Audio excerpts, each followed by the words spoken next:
Interesting. Okay, YouTube people, hello. Apparently, my stream did not start when I started it on OBS. So, hello. Apologies if YouTube stream did not start yet. But yeah, my day's been good, Spyro. Hopefully, your day's been good. Okay. I need to configure some stuff real quick, though.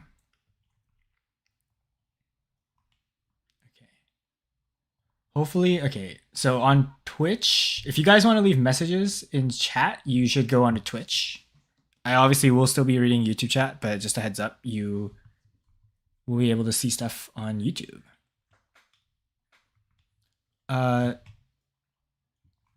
see. Okay, 1 second. I need to configure some stuff. Alrighty.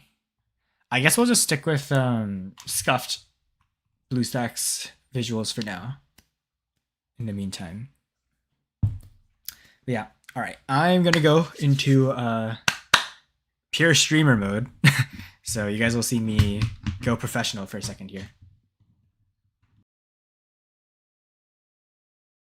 Why would I keep this on stream only? That's not going to be it. Sorry. I'm just configuring my desk.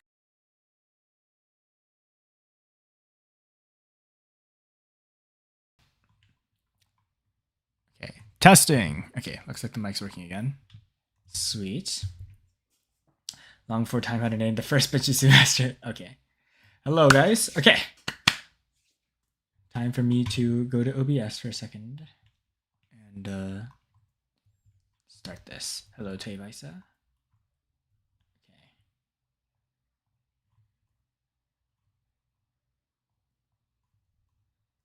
Alrighty, where is my window capture? Okay. Window capture online, BlueStacks. Hello, BlueStacks. You up?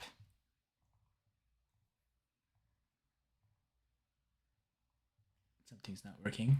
1 second.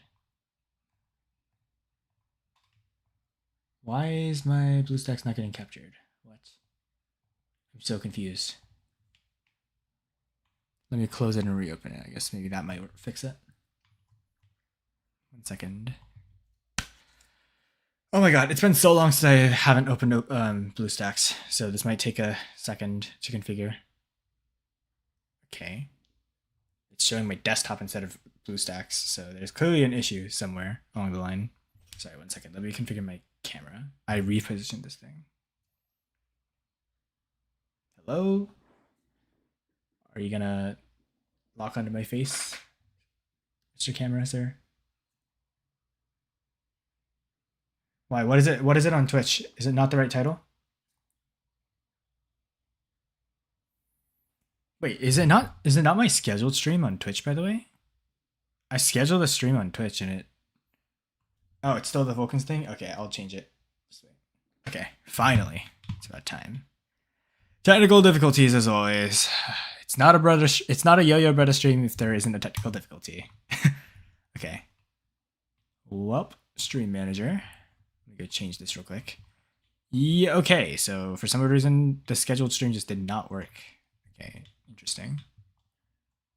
Okay, let me go to my schedule real quick. 1 second.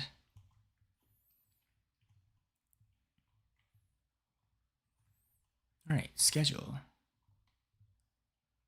Unleashing. Yeah, why is it set to Unleashing Vulcan's true form? What? That's just not what it's supposed to be. Okay, well, back to YouTube's comments. Yes, I'll probably play this for a second and stuff. Wait 1 second. Yeah, I know you can see my face. We're doing face cam on because the poll said face cam on. 1 second.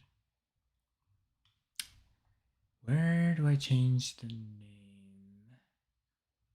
1 second. Okay. That's not what I meant to do. Perfect. And then Twitch stream will be changed.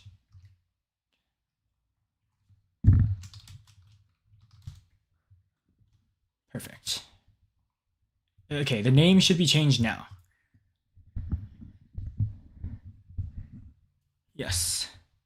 Still mad at you for yesterday when you didn't peek me in the custom games. I am sorry, America. No. We will don't worry. We will work on it in the future. But yeah, okay, let's see. Stream info's changed. Okay. We're good. Perfect. Sweet. So that's configured. Now let me figure out why the heck OBS is not recording the right thing here. That's the wrong chat. That's the wrong one. Metal overlay. That's not the right one. BlueStacks app player. Yeah. Why is it showing my display, bruh? What the heck? Okay, wait 1 second. Let me figure out why. After with BlueStacks, it doesn't work properly. Okay, let's figure out what the heck is the issue. Hello, Mafia, or Max Fabian. I've been doing great. Hopefully you're doing great as well.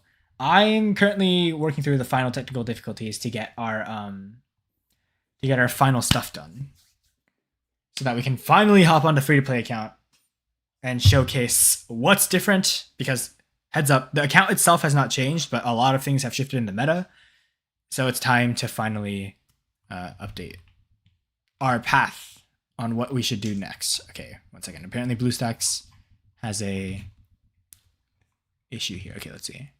Interface renderer to software. Okay, save, restart. Okay. And then now hopefully this should work. There is always something wrong. Yeah, I know. Exactly. There is always something wrong, and it will always remain wrong.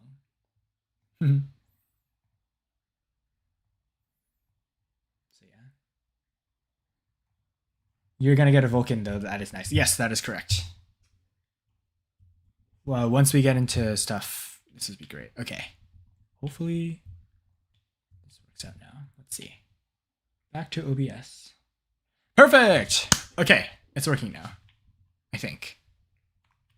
Actually, wait, is it working? I don't think it's working.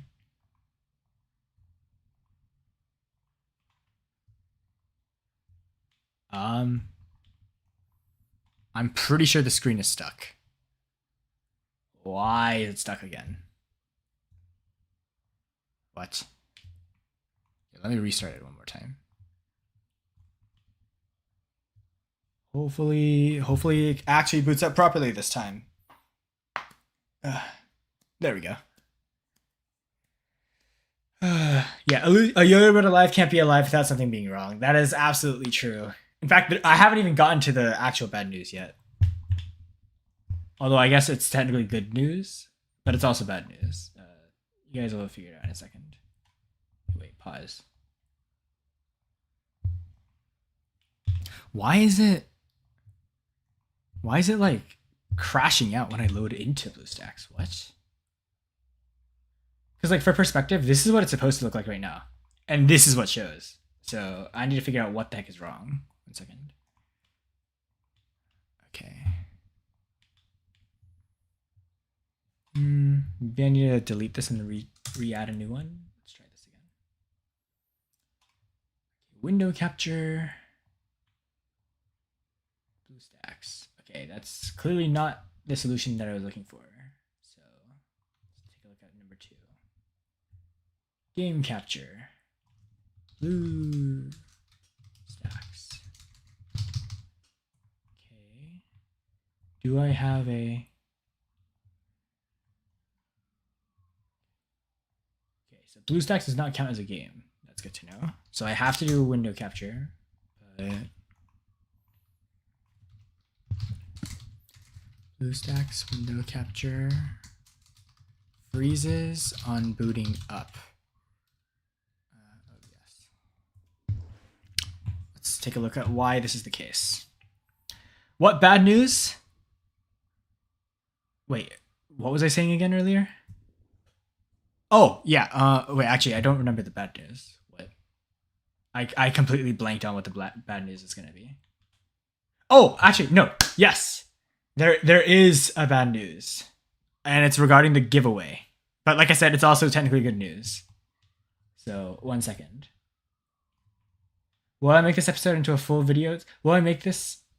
Well, yeah. I mean, the whole point of this is that I stream it so that you guys can see, and then I'll be editing it too, obviously, and then uploading it like a typical video. The stream stuff is so that you guys can interact and ask questions. The videos themselves will still be uploaded in a similar format as before. Close OBS completely. Graphics, software. Okay.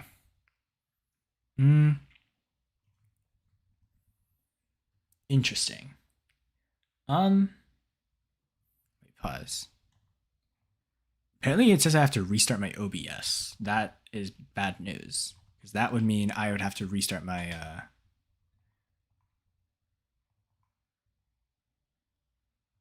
that would mean I would have to restart my stream. Okay. Okay. Pause, guys. We are going to temporarily end stream and restart it again. So I will see you guys in like literally like 5-10 seconds, okay?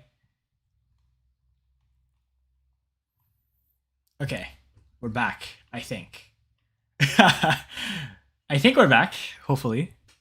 Let me just reload my stream stuff. Okay. Are we officially back? Yes, I am back. Great. Now, the bigger question. Is BlueStacks working?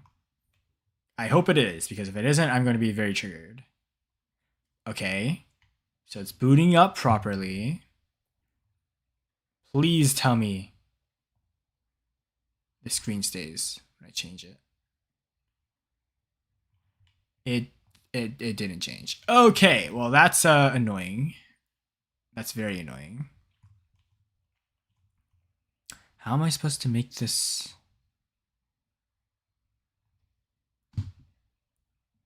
How am I supposed to make this like fixed? What the heck? Still doesn't fix. Once it loads into the player, it stays screen in OBS. Okay, let's figure out why this isn't working. Okay, if this doesn't work, then I'm gonna go with the final solution, which is literally just cropping the screen manually. You can try LD Player 9. Nah, we're gonna stick with BlueStacks for now. BlueStacks. I tried LD Player 9 at the start of the speedrun and it didn't work. So let's see. Capture method bit. Okay, apparently that might fix it. Well, in the meantime, I guess you can watch this frozen picture of this. So okay, that didn't work. Oh, perfect! I fixed it. Oh my god, I'm the goat. Okay. I am the goat. Okay, let me just confirm that this is working. Perfect. We're on board. Okay, sweet. So we are now officially in business. Perfection. Okay. So that being said, now let me reopen chat so since everything is working properly again. Okay. Perfection. I'm going to start recording the moment we boot up. So I play Uma Musume. I do not play Uma Musume yet. I do plan on playing it because my friends want me to play it. So yeah, I'm currently stuck on re-rolling. But this isn't an Uma. This is not an Uma Musume stream. This is a Warobot stream. So we're finally booting up. First time, by the way, on this account in 7 months. So let's start the recording.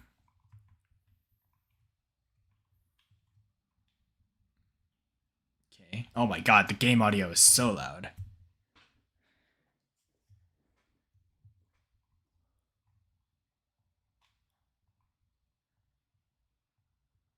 So I'll decrease it to that. Is it stuttering? Hopefully it's not stuttering right now on stream. Because on my end, it looks like it's pretty good. Are you planning to use Vulkan? Yes, I'll get into it once I start. I will get into it the moment we start recording this. I mean, technically I'm recording right now, but obviously I'm not like in like YouTuber mode yet. We're in streamer mode. So yeah, I'll be getting into it because we have some stuff to cover. So let me just quickly put up my notes. Okay.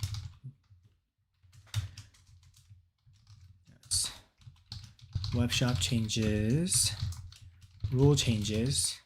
All pads allowed. What else is there? Meta shifts.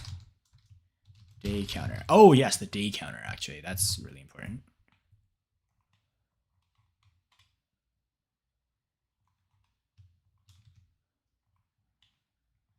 Okay.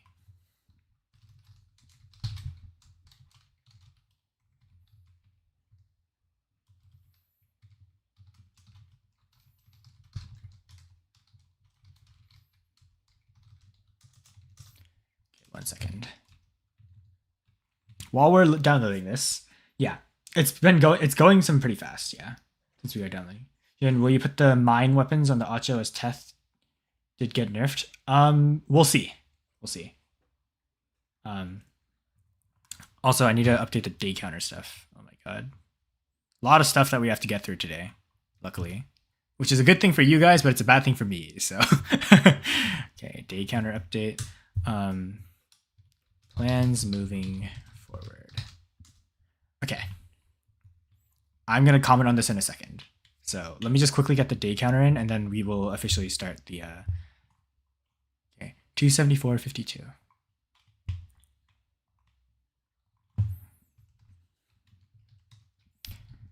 Okay. Perfection. And then...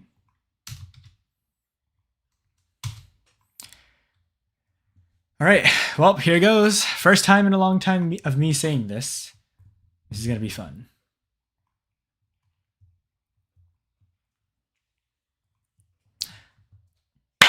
Hello, and welcome back to a long-awaited episode 51 of the Warobots free-to-play speedrun, where I try to go from a brand new account to Champions League as fast as I possibly can. Obviously, things have changed a lot. The day counter, as you guys can see here, is drastically different than what we've seen before. So the last time I logged into this account was January 15th, which is exactly 200 days ago, apparently. So you guys can see the day counter. It's been 274 days officially since making this account, but only day 52 of playing. So we have officially been AFK for 200 days on this account, which is pretty crazy. You guys can also see we have Twitch chat rolling in the background. You guys did a poll, and the poll results were overwhelmingly in favor of Facecam on. I will probably be turning Facecam off for moments that I think are going to be worthy of like getting a screenshot for thumbnail. But besides that, we are going to keep everything as the same. We'll keep Facecam on. And I will be streaming every episode live on both YouTube and Twitch. So come and say hello if you guys want to get some advice or something.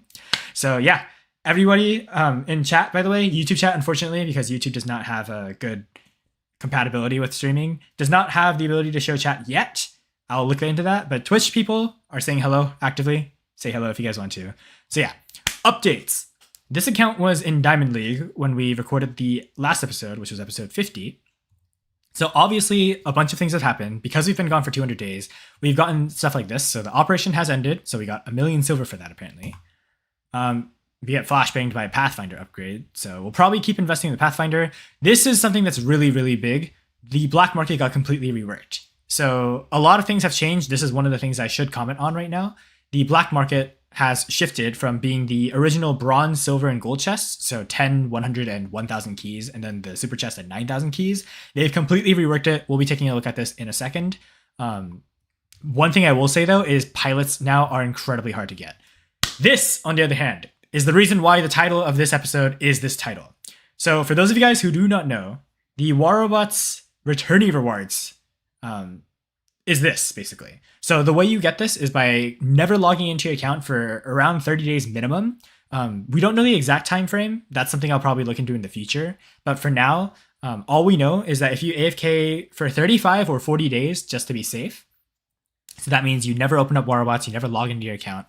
It's okay to make a second account and log into that one, as long as you don't log on to the account you're trying to go for returnee rewards on, and you get something like this. So the reason why these rewards are really good is because if you're free to play, you get a lot of stuff. For starters, you get 5 silver robot pads. So you guys can see here, we get a robot silver pad right now. As you guys know, the current meta has the Vulcan as the newest bot, with Shoggoth, Vector, and Anaxer as the recent releases. And this pad also can get you the pilots for those robots, and then if you're lucky, a gold robot data pad, which gives you special edition versions of those robots and their drones, right? So this is obviously really good. However, let me just quickly look at the overall rewards. You have 5 purple pads. You get 7 days of VIP split across day 3 and day 9. You get 300 platinum, 500 memoriam, 1,000 gold, 5,000 power cells, 1,000 modules, an upgrade token, and the god of all rewards that every free-to-play player dreams of getting, an ultimate data pad. Now, this is not something that I highly recommend investing into if you're free-to-play, but if you already have a decent hanger, and let's say you're in Champions League, you're struggling to get new gear, this is a great way to get ultimate data pads for free. This is probably the best way to get ultimate data pads for free, although it does come at the cost of not playing Waterbots for 35, 40 days. So I do recommend only do this if you either 1, want to take a break from Waterbots and do other stuff in life, or 2, have a second account that you actively play on. So for those of you guys who are watching this series and you have thought about wanting to make a free-to-play account, now is the time. If your main account is struggling, make a second account, baby account, link that to your main device, and then just log out of your main account, play on that account only until 35, 40 days pass, and then boom, you'll have an ultimate data pad with the returning rewards. Now, this is not where these rewards end. The reason why these rewards are so insane is because of these special tasks. So the things get even more insane. If you thought those rewards were insane, wait till you see this. So you guys can see, by partaking in just 2 battles, you get a gold robot data pad. Oh, sorry, a gold weapon data pad. Let me correct my statement there. You also get a ton of other resources, some more power cells, even more platinum, a crap ton of memoriam modules, gold, silver, 1,500 microchips, which is enough to max out 2 drones, by the way, if you wait for a 25% discount. More modules yet again. And at the very end, if you can get 5 living legends, you get 3 upgrade tokens. This is by far the best way to get resources if you're free to play, like I said. There's also this chain. This is a separate chain, by the way. Another red data pad, even more modules, more platinum, more gold, more silver. It's crazy. And then there's another one after that too. This one is exclusively the red weapon data pad, and then more of the silver gold rewards. These rewards are insane if you're free to play and you're not in Champions League. Then you have these mini tasks that I think refresh every day. These have been refreshing every day for me. And then obviously you have this little mini task chain too, which is super easy to do. We're going to do them right now. All you have to do is click on the link and you literally just go back to Waterbots and boom, task done. So you get a common pad, you do it again, you get another 1,000,000 silver, which is crazy good. So you do that again, bam, 1,000,000 silver. So we've gotten a common data pad, 1,000,000 silver, 400 power cells now, which is insanely good. Notice how I'm literally not even watching the link itself. I'm literally just clicking on it and coming back. So really good. 100 keys, which unfortunately have not, the value of keys have decreased significantly because keys are a lot harder to get now. But they're still good. A combat booster, again, not the most important thing, but still decent to have. And then I think after that we get a defense booster. Yep. So again, coming back, bam. And then I think the last reward is, or is there no other reward? Okay, well, those are all the rewards, but still, 1,000,000 silver, common data pad, and some gold, pretty good stuff to have. So these are the returning rewards. I highly recommend checking it out if you haven't known about this. I can't talk. If you didn't know about this, and it's a very, very important thing to have. We also have some random events. We are very lucky. We finally got the long-awaited 25% cheaper upgrades on our Titans, so we are going to be maxing out some stuff today. We also have a 40% discount on Space Tech robots, which is really nice too. I don't remember if we have Space Tech robots in our main hangar, but we can take a look at that. And then obviously leaderboard stuff, which we won't be going for because, as you guys know, that is very heavily pay to win. So yeah, keys. This offer is pretty good actually if you're a low spender. You guys are spending what, $1.50, $2, $3, $4 for what is basically an offer that would cost twice as much of that. So pretty good deal in my opinion. $1 for 3 days of premium, in my opinion, it's okay, not the best value offer. We got 600 microchips for a barrel. And 600 microchips and a barrel for $5. Probably one of the better drone offers out there. A Minos for $4, which is decent. Obviously, we're not spending on this account because it is free to play, but pretty interesting to see. So first time logging in, like I said, in 200 days. So we are getting spammed with some new stuff, which is interesting as always. But quickly going through, let's take a look here. My God, there's so many offers. I forgot how many there are. Yeah, so new operations started, as you guys know. This is proof that I haven't logged into the account for a long time. And notice how we have 1,996 keys here. You guys may think, oh, just like in the past, the black market is going to re-roll these into rewards. Actually, it's changed. On my main account, when I claimed this, it translated every single key to 1 gold. So 1996 keys should translate to 1996 gold. Oh, never mind. It spun a 1,000 chest, and we got another solar drone, and then the rest got spun into gold. So I guess that's how they convert it now. Basically, the reason why is because you guys will see in a second, the new black market is completely different. So as you guys can see, it didn't come in, claim any of the rewards, so we are kind of missing out on some stuff, which is a little unfortunate. But besides that, that is besides the point. Let's take a look at some more stuff here. So, okay, I don't understand what I'm getting spammed by. We're getting, what? How do we have so many rewards? What? Okay, wait. I don't understand if this is the game being laggy or if we're getting compensated. Okay, I don't know what just happened, but clearly stuff that we did in the past, you guys can see here. You had event currency left when the event ended. 4 blue pads, a red pad, 15 of whatever that's supposed to be, and then 4 red. I guess that's something else too. So we got a Rex. That's interesting. kind of awkward considering we have our Acho. And then these components too. And we got a Croco. Okay, so we just start off the account with insane stuff. Wait, let me turn off my face cam for a second so that I can just showcase this, because this is insane. What the heck? Okay, wait. So, okay. Let me just here, wait, where's my face cam? Bam. So you guys can see here. Pretty insane. But yeah. Wow. I was not expecting those rewards to come. We also have daily login rewards here. I'm actually kind of sad because this login calendar is actually one of the better ones, because if you guys can see here, you guys know how hard we worked for our bag lure. They actually gave out the bag lure for free this patch. So this is a really big W from Pixonic. And obviously the new event test as always. I'll just click the link, come back as usual, which should give us 5 points, which means if we get 5 more, we get some more comm pads. You guys know the drill. Now, one big thing I want to say before we continue rolling through this is I saw you guys' comments. I know everybody wanted me to use the red and purple pads as well. So we are now going to be using all data pads for the time being.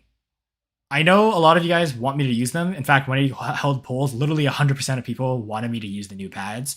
So here's what I'm going to do.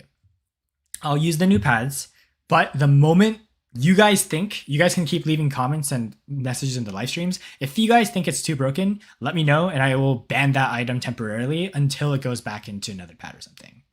So hopefully you guys can do that. Also, you guys know we missed out on some footage. There you go, right here.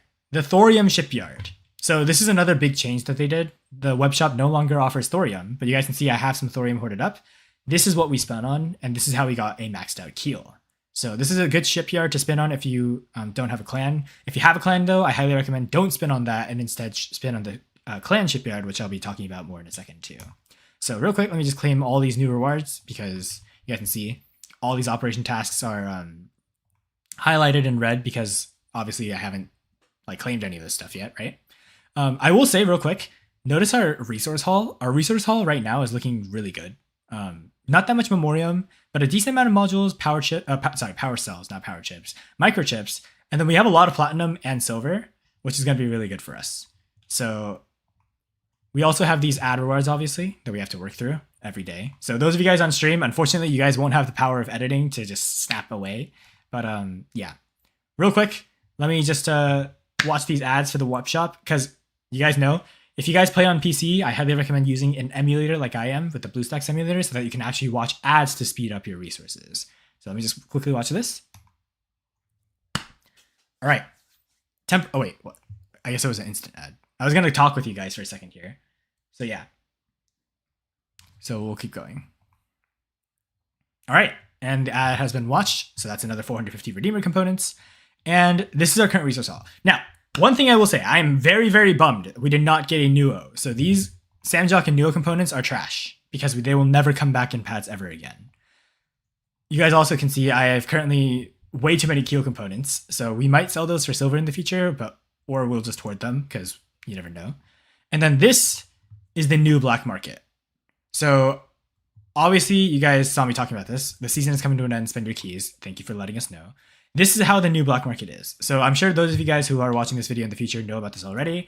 They have changed the super chest to be 50,000 keys now, which is impossible to get for a free-to-play player as far as my math is concerned.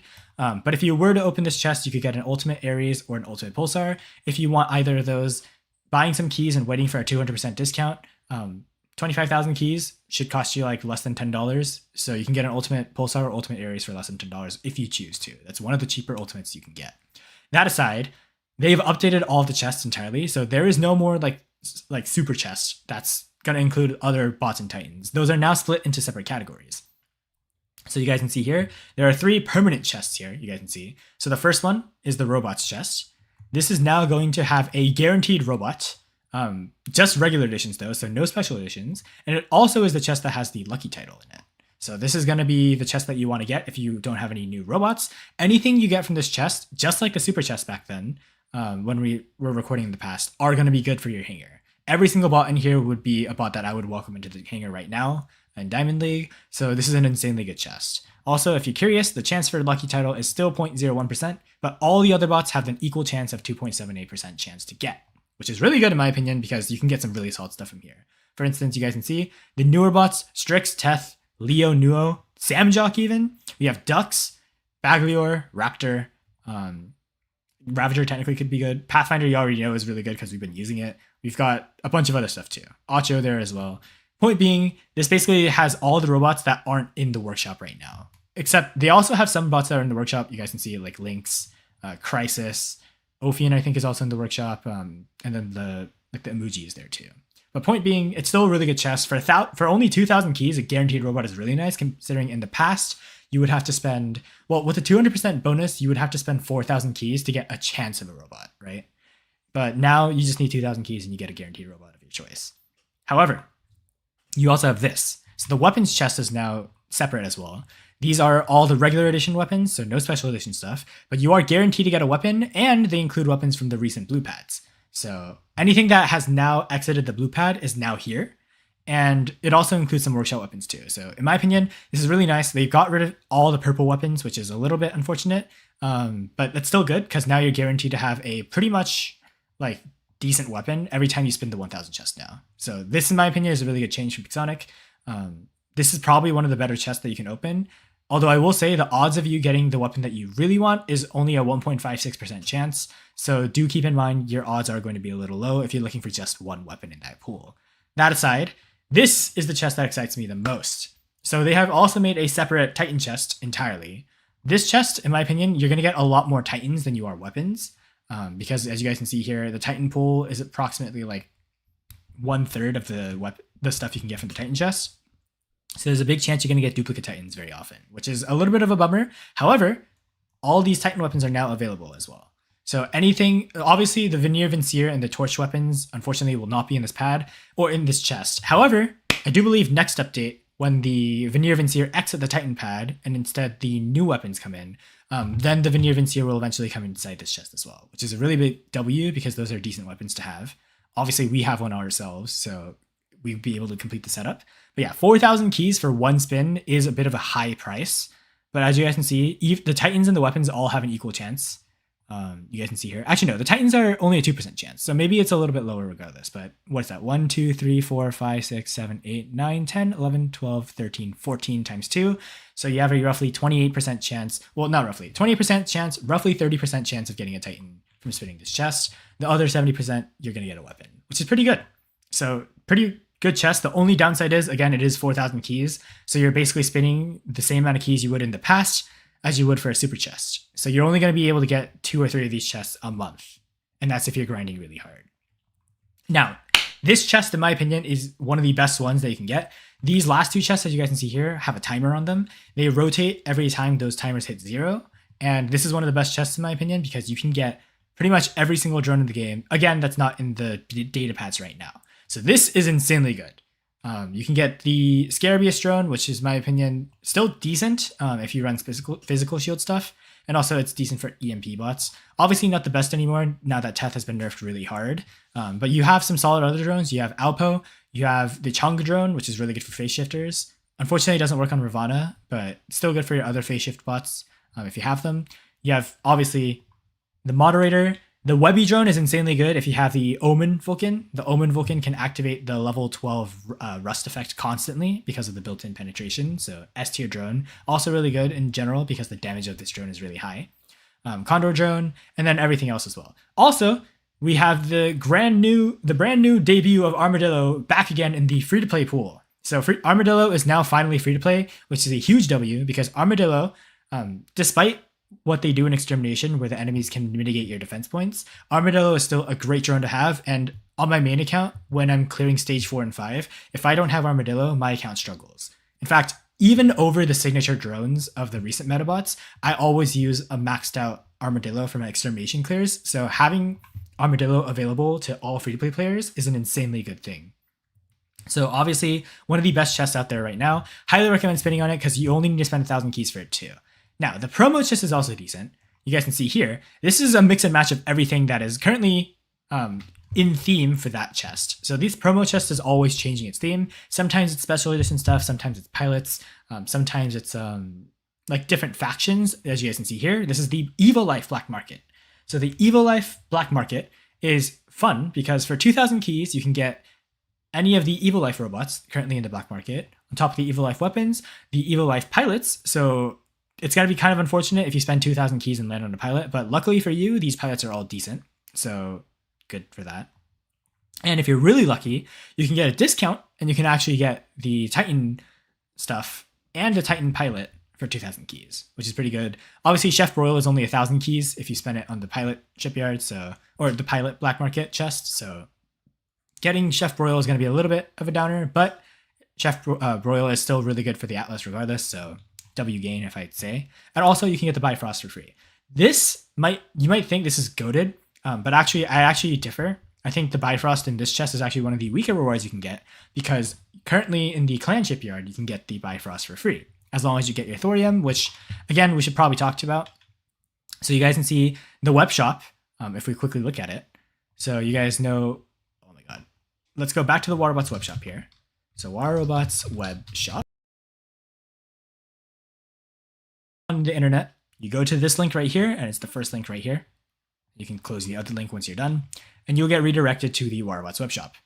Now, I am not logged in right now, but if I just quickly sign into my Gmail account here, you can log back in, and then this is really important to have because you can still gain rewards from the web shop. However, I will say the web shop has been nerfed significantly for beginner players. I think for endgame players, this is better, but for people who have been just starting out the game, it's a lot weaker. So obviously, this is the place where you can buy D-Gems. If you guys don't know, I now have a creator code. It's Yo-Yo Bretta. I tested it myself the other day. It works. So if you want to buy stuff, which I don't recommend unless you know what you're buying, then you feel free to use my code. Otherwise, go to the gift section if you're free to play like I am right now. Go claim this 500 modules if you haven't. This is a heads up for you. If you haven't watched the free-to-play, all the videos in the free-to-play series, definitely do this. You get 500 modules for free. This is a huge resource bonus for you if you haven't done it yet. Okay, I accidentally closed out a tab apparently. Let me go back to the history. Okay, ESC apparently deletes my my tab, so let me not press ESC anymore. Yeah, you can get 500 modules for free, and they changed the thorium rewards. So you guys know in the past, every week you could get 500 thorium, and every day you could get 100 thorium. They've changed that, and they've removed thorium completely, and instead now every day you can get a common data pad. Now, this is good and bad, because as you guys know, the web shop used to be your main source of thorium if you didn't play actively. But now, you only get a common data pad. So that's 7 common data pads a week, which in my opinion is better if you're a late game player because you don't really need thorium. What the heck? What do you mean error? There we go. Okay. There we go. So we got a common data pad for free, and that is now going to be in game. So like I said, if you don't have a shipyard yet, thorium is going to be a big resource that you're going to be missing out on now. However, I will say, never forget that if you are in a clan, you can just go to this clan tasks and you'll be able to see it says available tasks 0 right now. If you are in a clan, the maximum amount of tasks you can have if your clan is a high level is 7. And those refresh every day. So that is 7 tasks that you get every day. That is 350 thorium if you complete all those tasks. And I highly recommend you do them because yes, they take 3 ads each for the longer ones, but it is still a guaranteed 350 thorium a day. That is, if you do the math, what is that? 350 times 7, that is 2,450 thorium a week, which is more than what we had before. Because before, remember, I wasn't in a clan. You would get 700 a day, well, 700 a week from daily login plus 500 extra, which is 1,200. So you still get twice as much as you would from the web shop, alone if you are in a clan and you are consistently doing your tasks. Yes, that means you have to play more warrior bots, but at the end of the day, you're playing warrior bots regardless, so just make sure you get on top of it, do your thorium tasks, because every time you do those tasks, think about it, every week you're getting 2450 thorium. That is enough to spin this shipyard 12 times. And if you do that for a month, you are spinning the shipyard 48 times, right? So highly recommend you do that. That is the only way you can get thorium now, unfortunately. So that is a little bit of a nerf. But in exchange, once you have a maxed mothership, as you guys know, I currently have a maxed keel on the free-to-play account. I no longer have a use for thorium, unless I'm spinning for a different mothership now that I don't have, or I want to donate thorium to my clan, right? So unless I'm doing that, I really don't need thorium anymore. So once you get past a certain point, for long-term players who have played the game for a long time, they've gotten all the shipyards they've wanted, they've gotten all the motherships they need. Now thorium only becomes something where you can kind of flex by saying, hey, clan, I play a lot of warrior bots, here's my donations for thorium, and now you can use that to improve the clan. But besides that, if you're not really a clan player, then you don't really have a use for thorium. In exchange, now you get a common pad every day, which is really good because these common pads are guaranteed to give you something good, right? Yes, most of the time you're only going to get components, but components for the most part will still give you something good in the end of the day. They can either translate directly to silver, you can get some fairly still meta bots, like Hestatus is still good, Rex is a lot weaker now than what we saw in the past, but it's still a decent bot to have if you play it right. And then Amit currently is still Champions League tier, so getting 10 common pads every 10 days, or basically you get 30 common pads a month now for free. On average, 30 common pads is insanely good. You're guaranteed to get a special reward after like 40 pads that you open. So you're pretty much guaranteed to get a guaranteed reward like every month now compared to the past, which is really good. In my opinion, this is a good change because now you're going to have a lot more frequency to getting these pilots for the new bots you get, and you're going to get a lot more weapons and robots than before. So W change from Pixonic, in my opinion. Yes, I know it was controversial that they got rid of thorium, but replacing it with the common pad is still really good. So speaking of which, let me just open these up while we're here. So we'll open these up. So you guys can see we got 1,000 Elox components. We open this again. Wait, why did the number not change? Am I tripping? 1,000 Hippo components. Okay, maybe I had 4 common pads. I don't know. Do it again. 1,000 Rex components. And then last, another blue reward, we got 1,000 Mirix components. So these components will keep racking up, and these will translate directly to silver. So if you guys don't know, let's say you don't want these weapons anymore. So let's say, oh, I don't want the Mirix. What you can do instead is you can literally just hit the trash can button, and if you wanted to, I'm not going to do this, by the way, you could literally sell these for silver. And this is a great way to get silver if you don't have that, right? So pretty decent in my opinion. You're still going to get a lot of stuff. And now let me get into some more exciting stuff. So as you guys know, the returnee reward gave us the silver robot datapad. However, I'm pretty sure this has been confirmed, the first silver robot datapad that you open from this returnee reward is guaranteed to give you the most recent bot that has released. So that means we should be getting a Vulcan from this silver robot datapad. Now, as you guys know, I have allowed using these pads because you guys voted for it. So let's open this red weapon datapad first and see what we get. So we got a blue again. We got 1,000 Urhog, so this is the heavy weapon for the Shoggoth. And then this is going to give us a Vulcan. So this is going to turn gold. As you guys saw, it did turn gold. And we should be getting a Vulcan here, as you guys can see. So this is a guaranteed reward. This is a guaranteed reward, as you guys know. And let me just turn off my cam for a second. Bam. Guaranteed Vulcan. So if you were to get the returnee rewards and you were to log in the next patch, you would get the new robot Fang instead. So highly recommend you try the returnee rewards because it is guaranteed to give you a new metabot.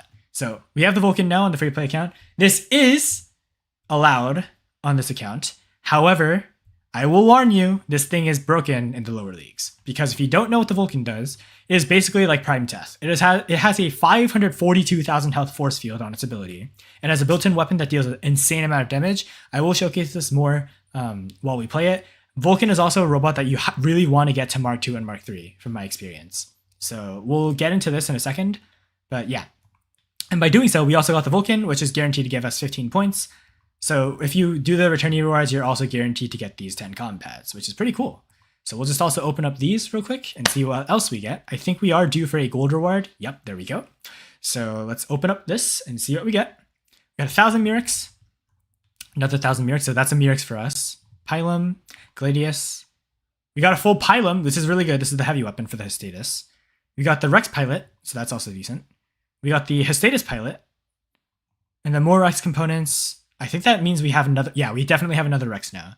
So, boom. So as you can see, these comm pads are still really good. And if we go to the components here, we can assemble another Rex, which is insane. And then on top of that, we can also assemble another Mirix, which is also insane. So this is pretty good. Like I said, if you don't know, these pads are really good. And then I think we also get some extra rewards from here for opening pads. So here's our red weapon data pad that we are also going to be using. So if we just unlock this real quick, this is guaranteed to give you a special edition weapon from the red pads, obviously.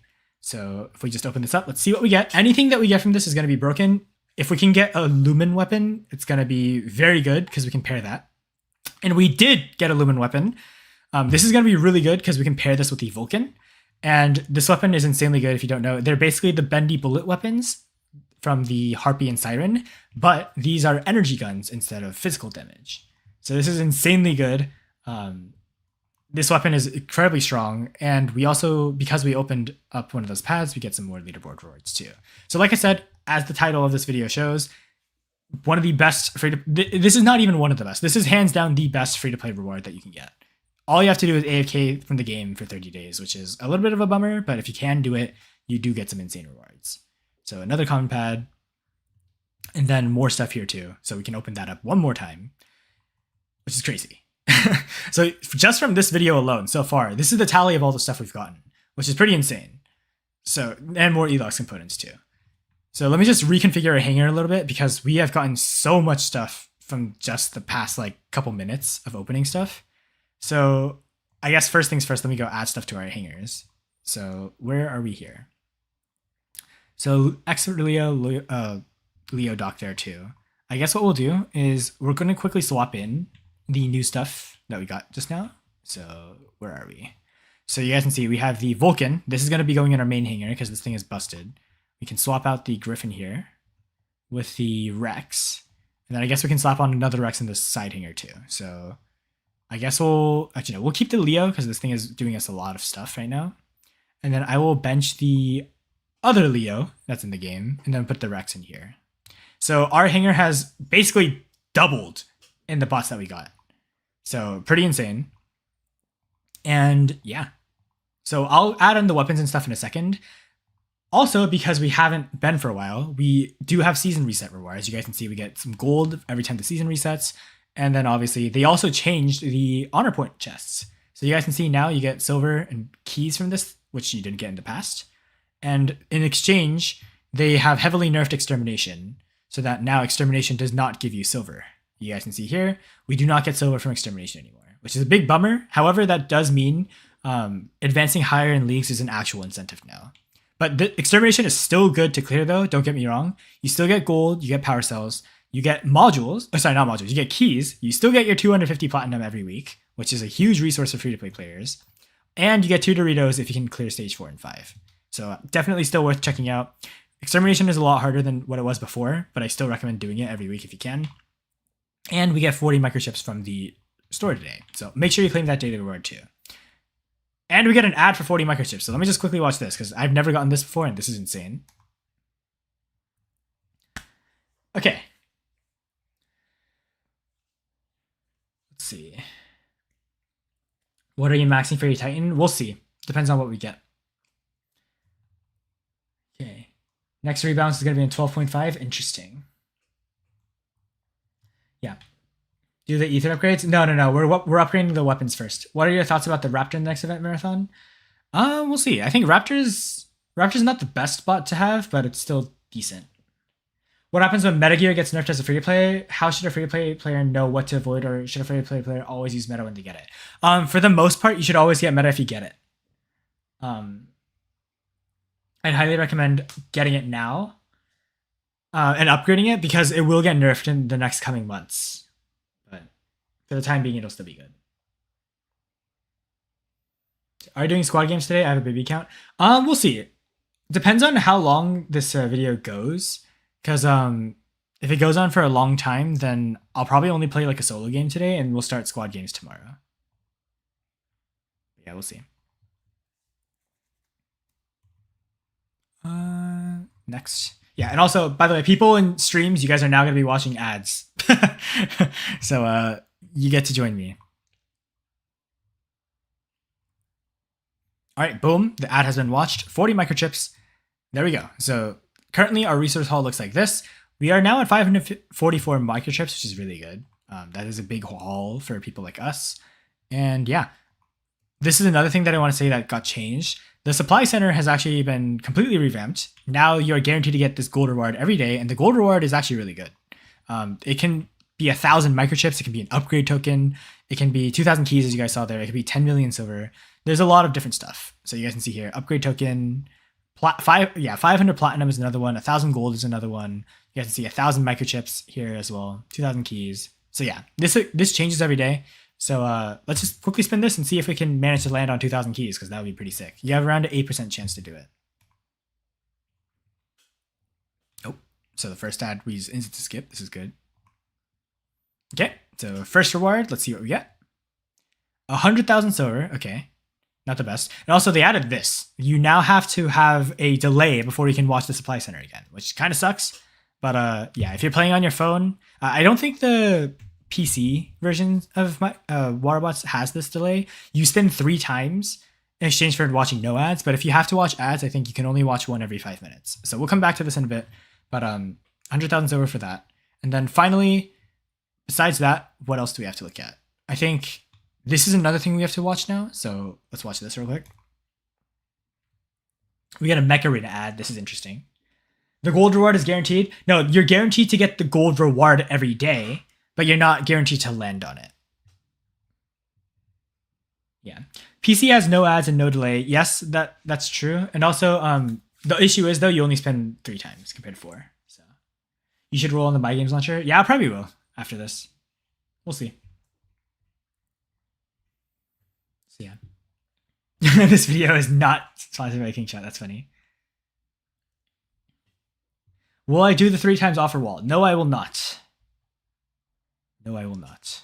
Also, note that I'm not reading you guys' comments when I'm doing like the YouTube stuff. So if I miss a comment that you guys want me to see later, then you can come in and leave that.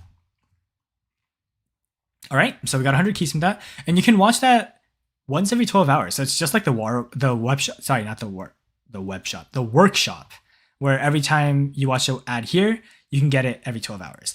There is a hack that you can do to make this instantly reset. And I will be talking about it in a guide. For those of you guys who are watching this video right now, though, I will tell you, all you have to do is make sure you sign in and save all your account info so that you don't lose your account. But if you have your progress linked, that you guys can see here, I'm signed in right now, you can actually uninstall Waterbots and reinstall it. And when you reinstall Waterbots, your ads will be reset. So you can actually watch the workshop rewards. Like this ad will be available again, and this ad right here will be available again. So if you want to farm ads constantly, just delete and re-download Waterbots. However, I will say you don't get free ads. So you guys know after watching a certain number of ads, you have to play games to get more ads. That still exists. It's just that the limit for how many ads you can watch per thing that you're doing, so like Black Market Chest Workshop, those limits get reset. So if you play, what my recommendation is if you're constantly grinding for those ads, watch those ads, play some games, uninstall, reinstall, watch more ads, play more games, and rinse and repeat. That is what I recommend. So yeah, highly recommend doing that. Very good. And then the last things we have to work on before we move on to the... Oh, wait, what? We got a free Dorito? Okay, wait, pause. Checking. What do you mean checking? Okay, I literally clicked on it and exited out. So I don't know if we're going to get it right now, but we'll see. Yeah, while that's checking, while that's in the middle of checking, I'm going to go see if we can get some other stuff. So obviously, the My Games Launcher does not have these ad rewards. These are still worth watching every day. So let me just go watch all these real quick.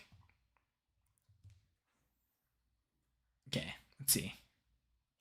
This game only gives new players OP items and old players get nothing. And PC players get a lot of premium currency and old players get nothing. My currency is trash. In the future, when we do the variety series, if you guys want to, I can try I can try out Mech Arena if you guys want to. You have to subscribe to the newsletter. Okay, Kagu, I will take a look at that. Got it. I will definitely go do that. Use Moon Player and clone Warawats. That could work. Also, hello there. I'm a new subscriber. Hello, not a YouTuber official. Glad you have made it here. We actually have a lot of people to stream, by the way. I just realized we have 61 people on YouTube and we have 17 people on Twitch. That's kind of insane. Okay. Luckily for me, I can actually talk in between these bits because I always cut out all of these. So, could you add me as friend? We will get to that later.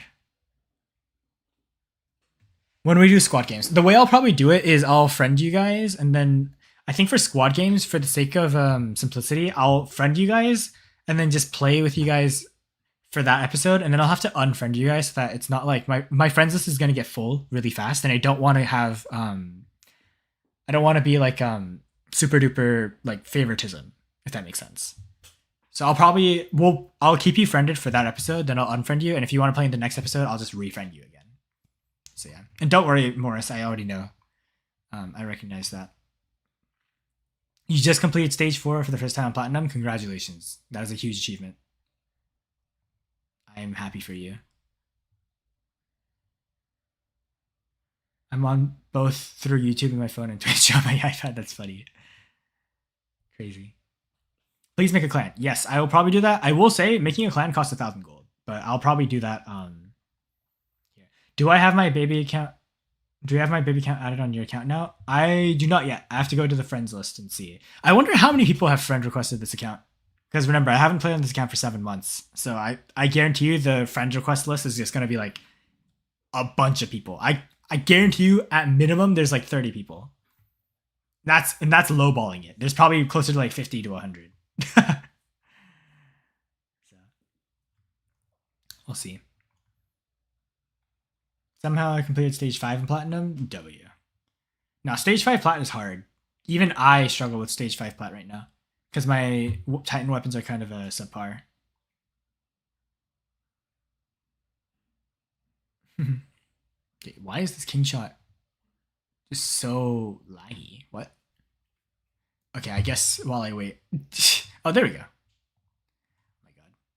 You guys don't understand, bro. It takes like 10 minutes to watch all the ads. It's actually insane. So every time I'm editing, I'm just like editing out like 10 minutes of ads. It's so cringe. What are your thoughts of a 4x lane 90 Baglior? It's good. The quad lane 90 Baglior right now is still decent even in champs. Because Baglior is just a decent bot in general. You can run it with basically any weapon, and it's still really good. The Omen Lumen M is gonna be crazy on your Vulcan. I have a single one and a 2 in my care as. And it's carrying my hanger? Yes. I know, right? Yo, Baller, what am I reading in chat, bro? What is going on? The medium range is good. Yes. I agree.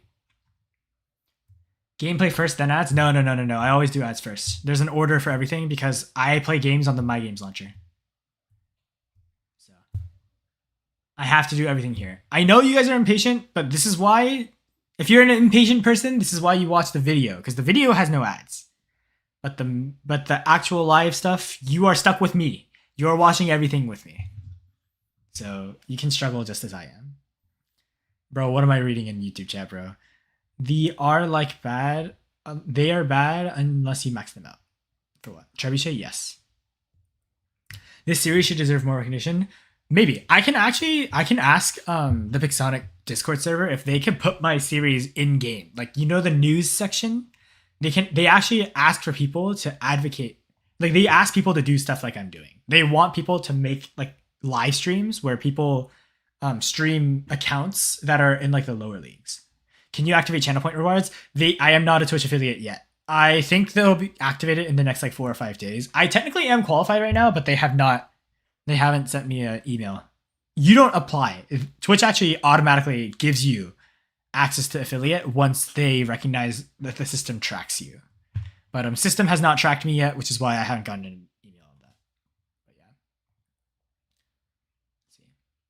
What's with them nerfing Adrian and Manny pilots? I don't know actually. I think they just want it so that the future bots, similar to how the Yangli pilot works, they want to make it so that it's limited to bots before. So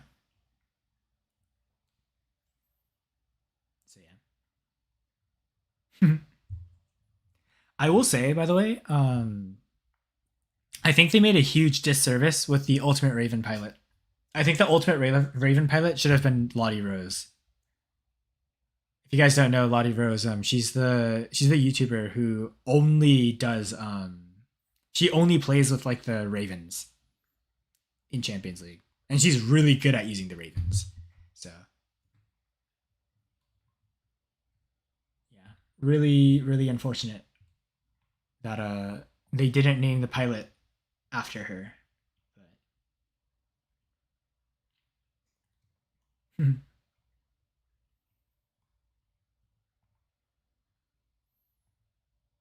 let's see. So that's one ad chain done, I think. Oh, never mind. It's not done yet. God dang it. So many ads! So many ads! Yeah, Lottie Rose pilot. Haha, nice one. Yeah, I wish they had the Lottie Rose pilot. Oh, wait, what?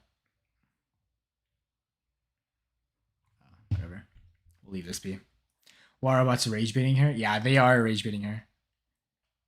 I learned to play the Griffin and the Raven really well thanks to her videos. So it's kind of sad that they didn't acknowledge her more. Because they literally made an appreciation post in the past. Like they literally interviewed her at Pixonic like 7 or 8 years ago, saying how does it feel being like the only like female player in Legend League while only using Griffin and Raven.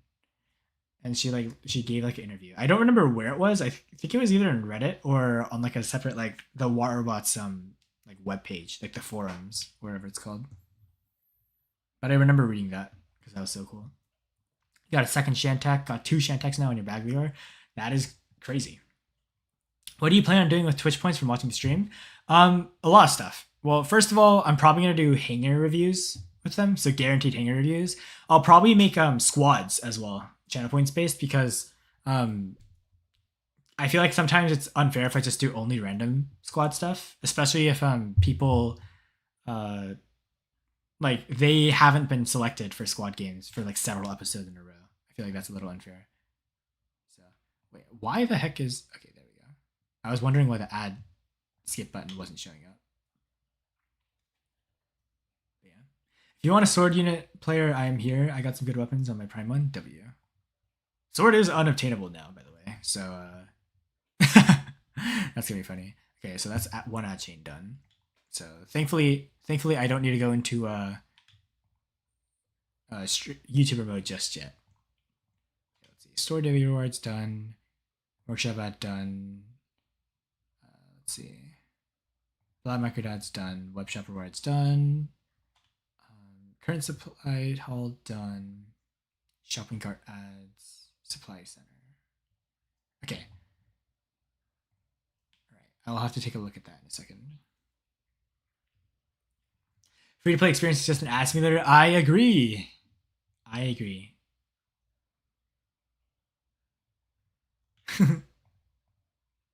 Is the sword unit one with the lost robots? What do you mean? What do you mean by that, Facebook Child? Oh, yo, we got an Uma Musume ad. Peak. Yo.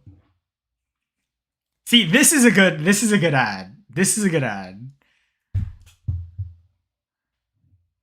Oh my god. Gold Chip's signature kick, bro.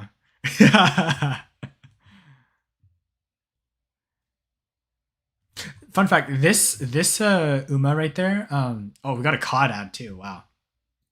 Oh, yeah, you guys don't know about Uma Musume? Uma Musume is a gacha game too. It's kind of fun. Yo-Yo likes Anime Go? Okay, listen. Anime is great, okay? Uma Musume is a good game too, if you haven't played it. There's no way we can't escape King Shot. It's GG. It's GG. Oh my god, we can never escape King Shot. Yo, is my face cam not tracking anymore? Right. Hello, track please. Okay, this is the only downside of this. It's hard to make it track sometimes. Please track. Active track, please. Also, I know the ad's done. Wait, let me do this first, actually. 5 modules, nice. More stuff. It's the same thing again. Okay, another Uma Musume ad. Mm. Yo, what is wrong with my camera? Why is it not?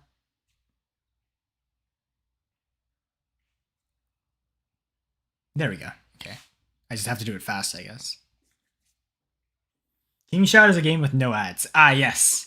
Oh, you guys don't know what Uma Musume is? Uma Musume literally translates, it's Japanese, it literally translates to horse girls. It's basically a horse racing gacha game, but the horses are all girls. And they're based off of real life horses.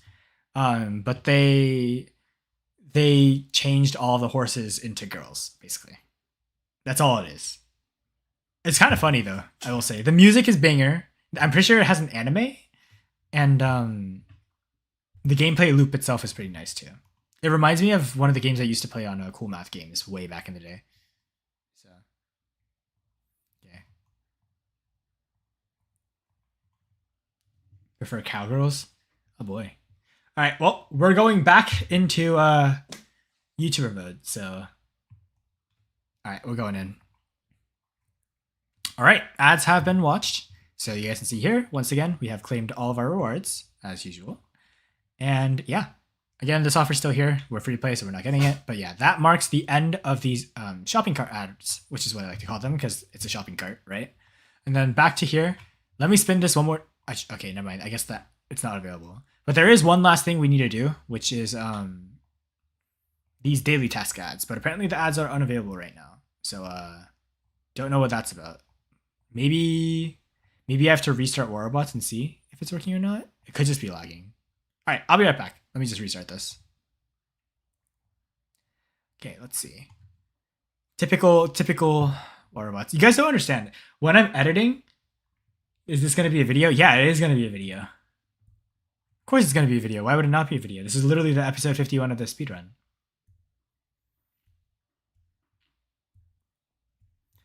Let's see. Do you miss the old hanger stuff?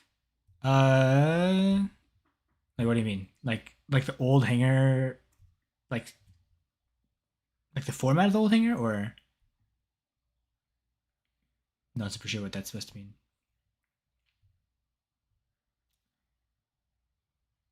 So many bread comments. What? Yeah, lucky for you though. By the way, 999. Only Twitch chat shows up on stream, so lucky you. Okay, restarted the game. Oh my god, this is a banger offer. What? Okay, well, let me just scroll through those real quick. No, I do not want to exit the game. I want to spin some more stuff. Okay, ads unavailable. Daily tasks are also unavailable right now. Okay, whatever. I guess the system, for some reason, is iffy. But yeah, that is going to be it for this part. So we claimed pretty much everything that we had to. Obviously, supply center stuff isn't fully claimed yet. Daily missions aren't fully claimed yet, so that's something that you want to do if you keep playing. But now what I highly recommend you do is, if you don't have a clan, join a clan. I have some... Never mind, apparently I don't have any stuff. But I am going to be making a clan right now. Feel free to join it if you guys want to. So create a clan. I'm going to be calling this... What should we call it?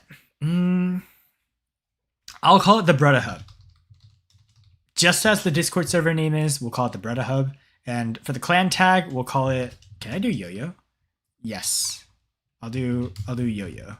Actually, like this. Perfect. And then the clan region is going to be USA. Oh, wait. Somebody already has this clan tag. Pause. Does this work at least? Yes. Okay, all caps. So here we go. Brutta Hub, yo-yo. There you go. If you guys would like to join, feel free to. I don't even know how the clan ID would work, but there you go. That's what it is right there. So feel free to join. King Shot, call it King Shot. Sorry, we did not call it that. But here's the clan.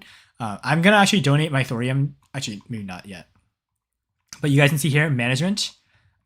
This is what the clan stuff looks like. And apparently, when does the shipyard itself unlock? Let's see. Allows other sections to be upgraded. Okay, I guess we'll have to work at that. But I'm already getting some people invites to the clan itself. So I'm not going to accept friend requests right now, as you guys know, because I want to keep it a little bit of a format.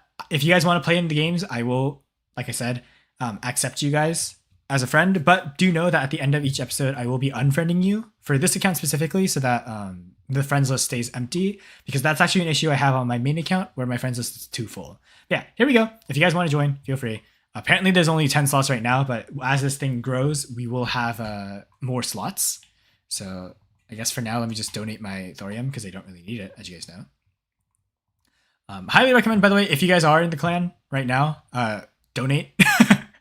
I'm not typically on top of all that stuff, but I do recommend donating, because right now we cannot actually upgrade the... Oh, never mind. Perfect. People have already donated thorium. Thank you for that. You guys are lifesavers. So here's how it goes. I just need to upgrade this part, and then boom, we have hopefully another section now.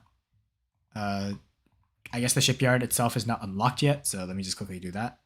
So increase clan tasks to 4. We build this, and then when is the shipyard unlocked? Let's see. Officer Academy, that's not what I want to unlock right now. Okay, I don't know when shipyard unlocks, but that's probably something that we're going to have to work on over time. Let's see. 5 officers, senior officers, power charge plant, workshop speed, clan task availability increase. This is probably the thing you want to focus on the most. And then I guess you need a level 10 starbase to actually unlock the shipyard. But point is, once the shipyard unlocks, it's going to be really good, because I'll be able to showcase you guys what the shipyard is like. If you guys don't know what the shipyard looks like, this is an image from my main account. This is where you can get the Bifrost right now, and I believe it's also the Stealther and the new Ryla mothership that's currently in the shipyard. So recommend doing that. Oh my god, we have a lot of invites. I guess I'll accept these for now. I'll just accept them in terms of order that we have right now, and then whenever the clan size gets bigger, if I can't fill more accepts, then we'll just wait. Yeah, I think I can accept everyone for now. So yeah, lucky for us, we already have 16 members in the clan, so lucky you guys if you guys are in the stream right now and have priority. But anyways, that is it for the Warbucks emulator. So not what emulator, what am I saying? The BlueStacks emulator. So I'm gonna go over to the My Games launcher now, and we can showcase some gameplay of our new hangar. So I will see you guys over there. Okay, so that's done for now. That means now I can close this, which means I think OBS now shows nothing. I can just hide this real quick. Let me just open up this now. Now I need to log in to my account, my other account, I mean. So let me see. Is this the right account?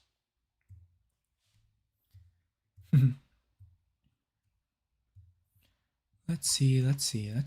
Profile settings. What account is this logged into?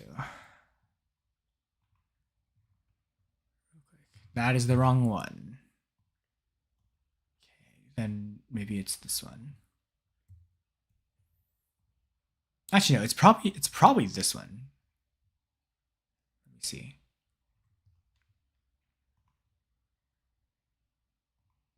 Profile settings. Personal information. No, it is not that one. Okay, well then 10608. Okay. Hopefully this works. Oh my god. Let's take a look. There's no info. Bruh. Okay, so it's not that one. It's 106625. Okay.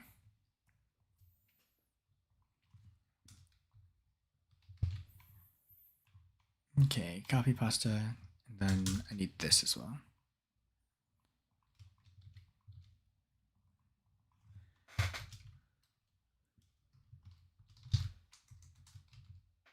Okay. 6208. perfect.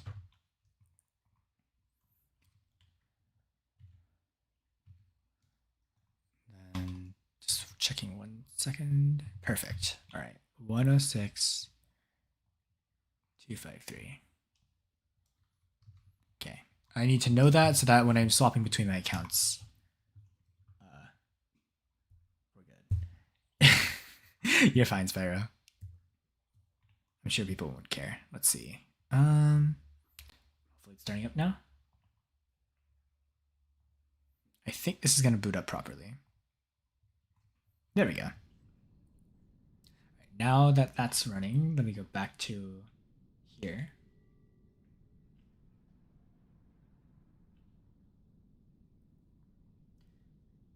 Calder, yes.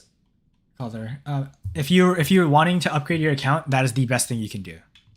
It's kind of unfortunate to say that, but you have to AFK. All right, so we are on the My Games launcher now, and you guys can see here, nothing updated from this side. However, I will say, the subscribe to the newsletter. I'm currently doing that on my thing, but apparently I'm now subscribed,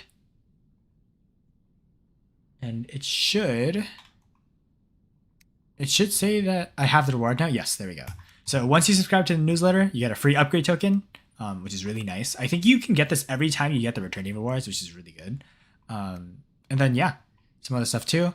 Obviously, now I also have clan tasks. So this is what I mean.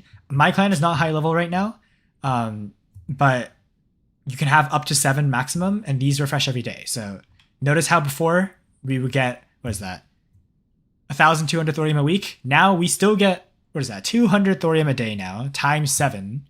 So we still get 14. We actually get more than before. We have 1,400 thorium a week now. So there you go. I wasn't going to make a clan until we hit Champions League, but now we are in a clan and we have more requests here. So I'll just accept, like I said, from top down. And then if there's no more space, like I said, once the clan is currently full right now. Once this thing expands, which hopefully will be sometime soon. Actually, I think I might be able to expand it again right now. Actually, this is insane. So, okay, we don't have enough thorium yet, and I'm not going to turn on these yet until we actually level up the clan to the point where we get some more stuff activated. But once these go up and we can invite more people to the clan, then hopefully things will be good. But yeah, anyways, clan stuff aside, now that we have tasks, the supply center stuff as well, let's go spin 2 more times on this thing. So spin number 1, or I guess spin number 2 technically, lands us on 1,000,000 silver, which is still a good reward. And our last reward, I'm just going to speed it up. We got 2,000 keys. Okay, so the bread of luck strikes once again. So we have 2,000 keys now. And this black market ends in literally the next 6 hours and 37 minutes. So there's no point in waiting for a super chest bonus now. So I'm just going to spin it. Let's see what I should get. So the weapons shipyard, robot shipyard, or not shipyard, chest, or the drones chest. I actually think for the sake of us right now, I think our best choice is either spinning the promo chest or 2 of the drones chests. Because these drones can actually have a huge impact on our account. So let's take a look. Everyone wants a new robot. But like I said, right now, our hangar does not really need new robots. So I was actually thinking, for the sake of our account right now, it doesn't actually matter what we spin on. But weapons could be a good choice. I'm trying to think. I mean, I'm looking at the weapons in here. There's not really a specific weapon I'm looking at. So I think right now, I might honestly just spin on the promo chest. I think this is what I want to spin on. So I'm going to leave it up to fate and see what we get. We got Strix. Okay, that's probably one of the worst rewards we could have gotten. Not because Strix is bad, but because we already have a Strix. So we got a Strix from that. Not the best reward, but it's fine. And I guess we already have an extra Strix, but yeah, we'll keep the steel Strix here on the showcase. But yeah, as you guys can see, we now also have a second Strix, which is kind of funny. Our hangar is now looking a lot more decked out, and here's where I'm gonna make some changes to the hangar. So as you guys know, currently our main robot is the Achikachi, although it has been upgraded recently to the Pathfinder. So the Pathfinder right now is the strongest spot in our hangar. However, because we have gotten ourselves the Vulcan is now going to be the strongest robot that we have. So I'm going to make an executive decision here. I think Leo is probably our least used robot in this hangar. So Leo, despite being my goat, I'm going to move you over to hangar number 2.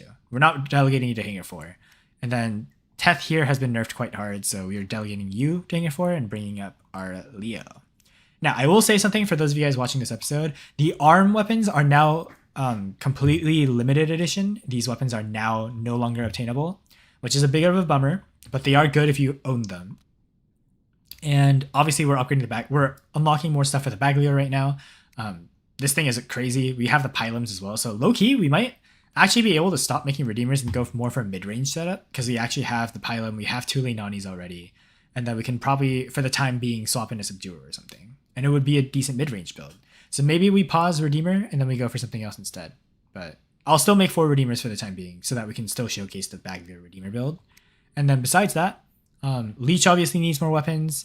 And then we have Rex, but we already invested in Ocho, so I'm going to finally give our boy the stuff that he deserves in the form of the Murex, first of all.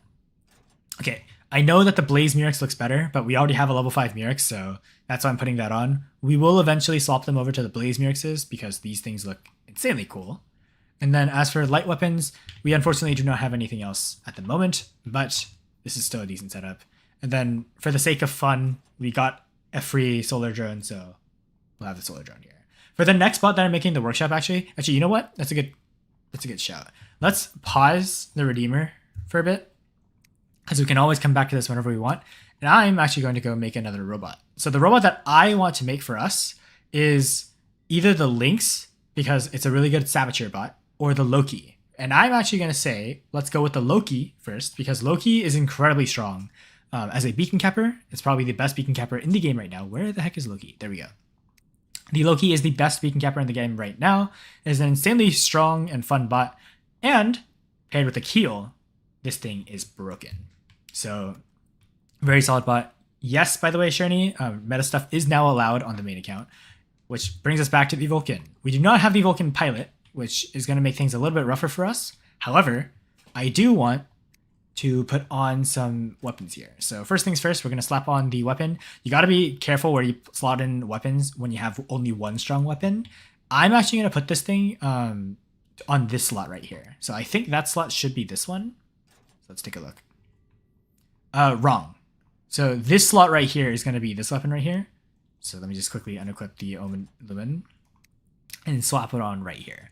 The reason why I'm putting it here is because putting your weapon on the side of your robot makes it really good for corner shooting. And these weapons you want to be corner shooting. So I'll put them over here for now. And then I guess for the other 2 weapons we have, technically speaking, you'd really want to go mid-range with the Vulcan, but I guess we can, for the time being, slap on some Murexes. So this isn't an optimal build by any means, but we can slap on the Murex here. And one thing we could consider is actually we have 4 Murexes. We could technically put the Murexes on our Leech, and our Leech is going to have a decent build. No, not right now. Wait, that actually reminds me. I need to turn off squad invites for a second because we'll do squad invites later, but I'm going to pause them for the time being. We'll turn them on though, so don't worry. And then we do need some mid-range stuff. Ideally, you would have some decent mid-range weapons, but unfortunately we don't really have anything, so I'm just going to slap on 2 POWs. These are literally just placeholder weapons. I'm not going to really upgrade the POWs right now, despite them still being decent. And as for drones, we don't have any drones, unfortunately. But obviously, the best drone for the Vulcan is the large drone. At max level, this thing heals up like a quarter of its health every time it gets a kill, which is insane. But we don't have the large drone, so we're not going to be using that. I will say, though, now that we have a decent amount of modules, it is going to be good to unlock all these pathways. So let me just quickly do this. My recommendation for you is get the nuclear reactor. For the module itself, I highly recommend getting the shield breaker module because people spam a lot of Amets in this league. And then I'm going to go to the damage dealer pathway and I'm going to quickly unlock all these. Remember, you want to do this with there's a 10% discount. I'm being impatient here and just leveling up all these right now. So overdrive unit and then the nuclear amplifier. I highly recommend maxing out this thing first. So there we go. Level 3 nuclear amplifier. It's good to upgrade the overdrive unit too, but we're going to leave that be for now. And then going over to the other bots that we can include, we have the Rex. I'm going to leave Rex untouched for now. So our main hangar is going to be the Vulcan, Pathfinder, Ocho, the Baglior, and the Leo. So we have our 5 bots. Remember, King Gary over here is going to be chilling in the hangar 1. He's going to be here all the way until Champions League. And then later on, when we have no more use for gold, I will unlock this 5th slot, so we have a bit more leeway. I don't know why I'm getting a notification here when we already spent everything. Whatever. Anyways, now let's get on to the main event. So there's a 25% Titan discount, as you guys know. This is our biggest thing.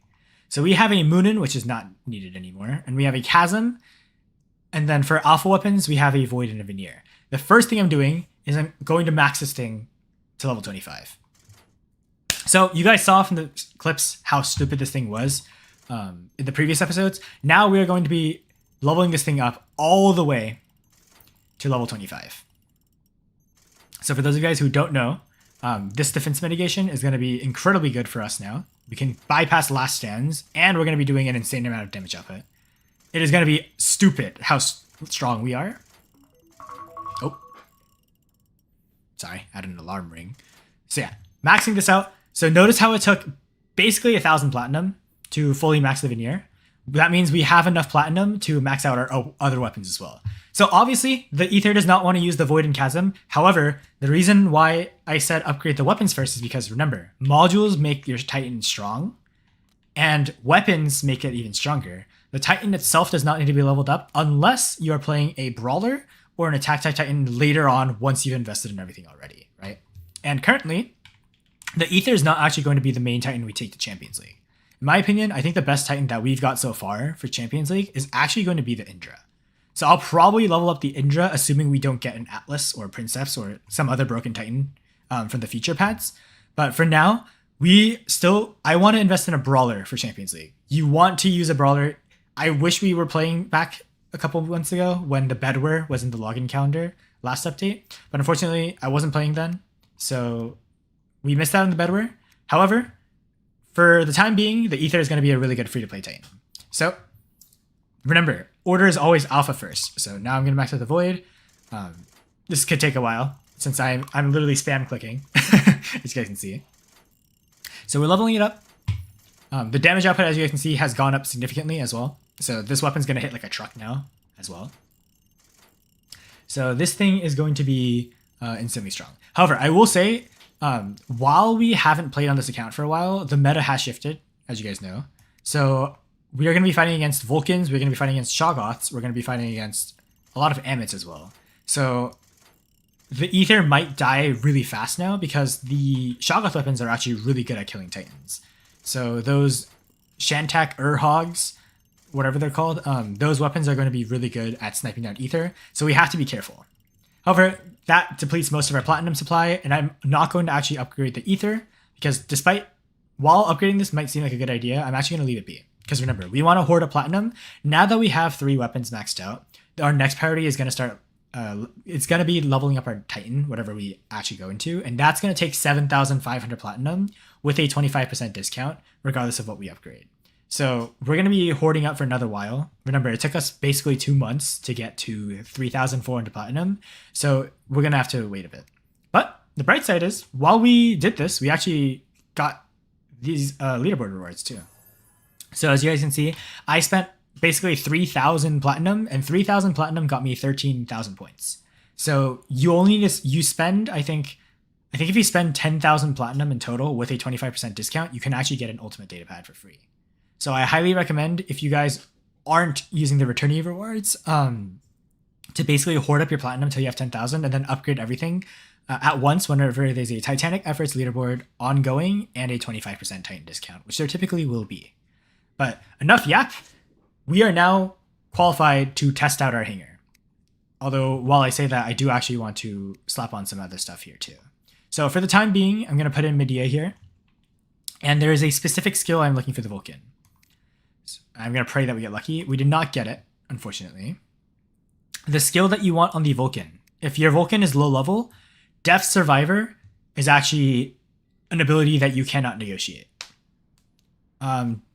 The Death Survivor ability is incredibly important because from what I've tested on my main account, the Vulcan's biggest weak point is it never reaching stage 3. Typically, if you're in stage 1 and 2, your ability while you're inside of it is really strong, but the moment the ability ends and you go off onto cooldown, the Vulcan becomes really squishy. So having Death Survivor so that you can get your ability back and get another 550,000 health force field whenever your ability's on cooldown is really useful because you'll be able to more consistently hit stage 3 in your games. So highly recommend getting it. Probably the best ability you can get. So I might actually like keep re-rolling pilots until we get lucky and we get one. So obviously these pilots are not going to be good for the Vulcan whatsoever, but I don't want to use Memoriam to get the pilot skill itself because that is going to be fairly expensive. Wait, wrong ability. Okay. So we'll go for this one. So let's spin this one. Hopefully we get lucky one of these times because we do have a lot of pilots, remember. Increased speed, that's fine. Increased speed is actually one of the better ones you can get anyways. Let's see. Manny, I guess we can try Manny on here. See what we get. Destroying an enemy robot increases your speed. That's not what we want. Continuing the grind. Okay, Samjok pilot. Let's see what we get. Vulcan deals increased damage while its ability is active. That's also a good one you can get, but not the one we're looking for. Where else do we have one? That's the Leech pilot. That's not what we want. We'll try the Orochi pilot for now. Let's see what we get. Boom. Mirix deals increased damage. That's not what we want either. What else do we have? I guess we can try the Lynx pilot here. That's on our Cossack. What do we get here? Vulcan deals increased ability damage. This one's actually pretty good to have too. And then what else can we get? More Teth pilot, more Scorpion pilots actually. Let's sacrifice these guys for a bit. Yeah, so we are going to be rerolling a lot of skills. As you can see, this is actually a good strategy that you can do as well. If you don't have an initial pilot skill and you're low on Memoriam, this is actually a great way to constantly like re-roll your ability without needing to spend Memoriam. You're saving 100 Memoriam by doing this, remember. Obviously, this is kind of scuffed because you are going to have to re-roll a lot of times until you actually get the skill you want. However, this is still useful if you don't want to use Memoriam, like I said. So we'll try the Angler pilots next. Lucky for us, we have a lot of pilots, so hopefully we do get lucky one of these times. Although so far our luck is not shining on us. So Dagon next. Boom. Not that one either. This might take a while, like I said, so I might time-lapse this, honestly. Modules take less. Raptor pilot next. Yeah, this is going to take a while, guys. I'm going into streamer mode right now again because I'm probably going to time skip this all. Because we're trying to get a specific skill. Specifically the ability recharges at half health. Because right now you don't really care about what specific pilot you have because nothing is better than the signature pilot for the Vulcan. So you got Death Survivor on your Vulcan and it saved me from being cooked by Shalak. Yes, that's what I'm saying. It's crucial. I'm actually not going to use the sword pilots though because those guys are no longer obtainable. So, boom. Nope, wrong one. We'll try the lockdown pilot next. Bop. Nope, wrong one. Yeah, we're not getting lucky, but the odds of getting it is low. So, wrong button. Let's see. Vulcan deals increased weapon damage. That's a decent one. Not the one we want. Guess we'll try this one. I'm not going to be building an Angler, so don't really need the pilot skill here. Let's see. I guess we'll try this one next. Bop. Please get lucky one of these times. This is taking so long. Dagon next. Bop, bop, bop. Vulcan has increased durability. That's not what you want. We're getting unlucky with these rolls. Hello. Welcome to the stream. Increased durability. That's not what we want either. Guess we'll try Bernadette here. Not what we want either. Shenlu pilot. Let's try this. Increase weapon damage. Would you like my clan? No, I'm already in a clan. I just made a clan this episode. So, is it possible? What do you mean, is it possible? To get the skill? Yes, it is. It is possible to get the skill. It's just hard to get it. because your odds are like 1 in like 30 or 1 in 20 or something like that. So we'll get it eventually, and if we don't, it's fine. But I just want to get it. Gearix says increased shock grouping. That's not what I want. Let's see. Tef next. That's not what we want either. Brother. It could be good maybe to swap out the weapons so that we have fewer skills to roll, but I don't know. We'll see. Lol, eventually. I know, right? Eventually. You just need to roll constantly. Lumen deals bonus damage, that's not bad, but we only have 1, so not really worth it. Raptor pilot, Ophian pilot, Crisis pilot. I'm trying to not use pilots that I might use in the future, so that we're not wasting a slot. Increased ability damage, that's not bad, but it's not what I want. And the reason, by the way, why I'm not just spending 750 Memoriam to just get it is because I want to save that in case we get the pilot from one of the silver robot datapads in the future.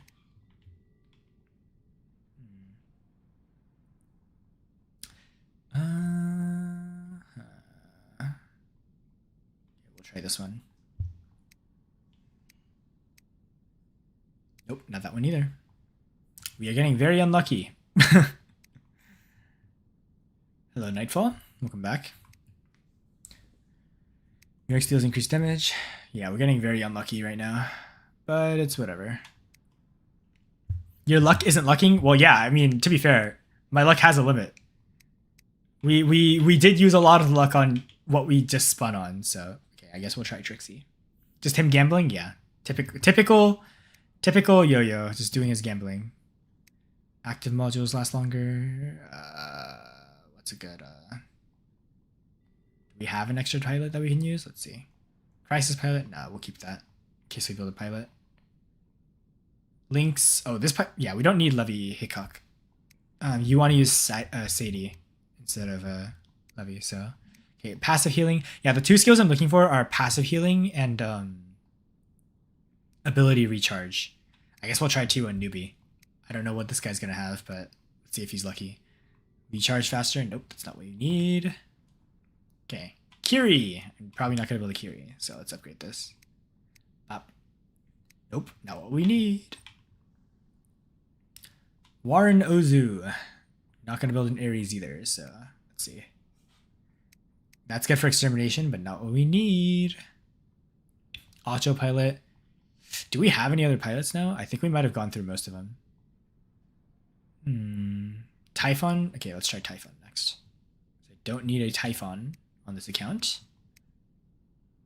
Increase speed. Okay, I'm slowly beginning to think that we are not going to be getting the ability. Let's see.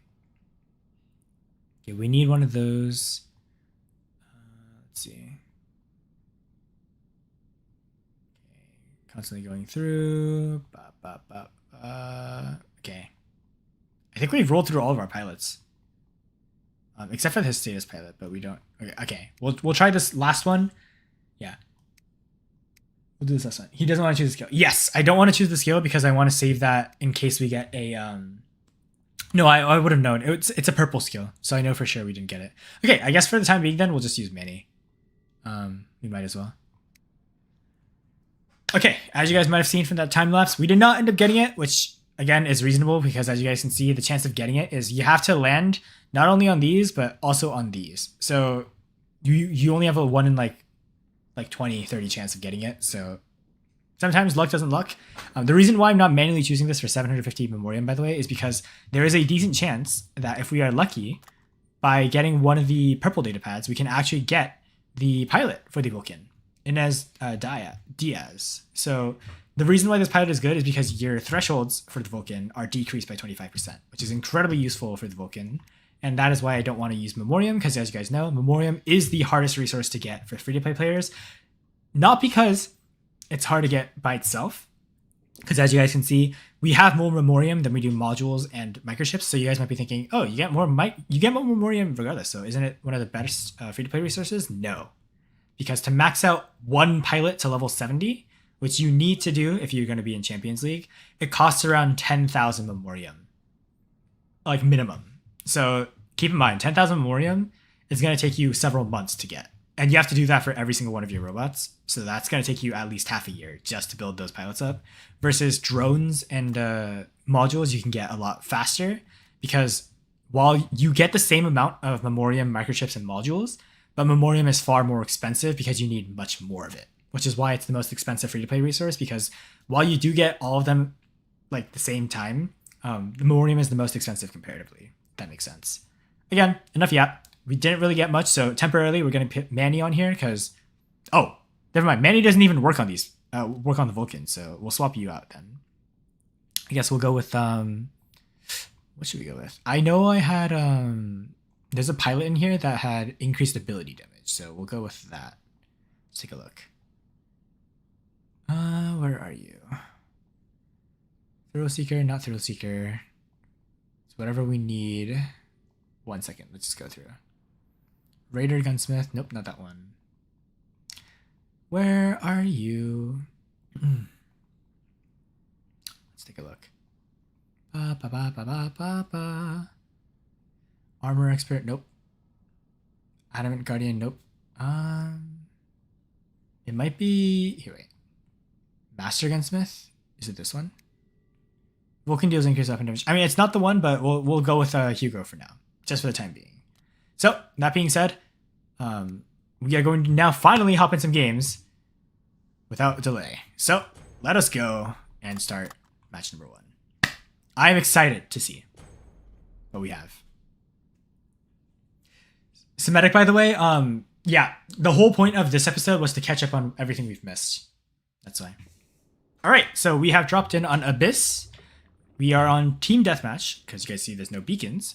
And we're actually going to start with the Vulcan, because I want to show you guys what the Vulcan does. So, if you guys don't know, it looks like a little bit of a crab. You guys can notice our medium weapons, or not the medium weapons, the light weapons, the POWs are not activated yet. That is because you don't actually get access to them until you hit stage 2, which is why I say these stages are so important. But lucky for us, the ability on the Vulcan makes this thing a tank. So let me just show you what the ability does.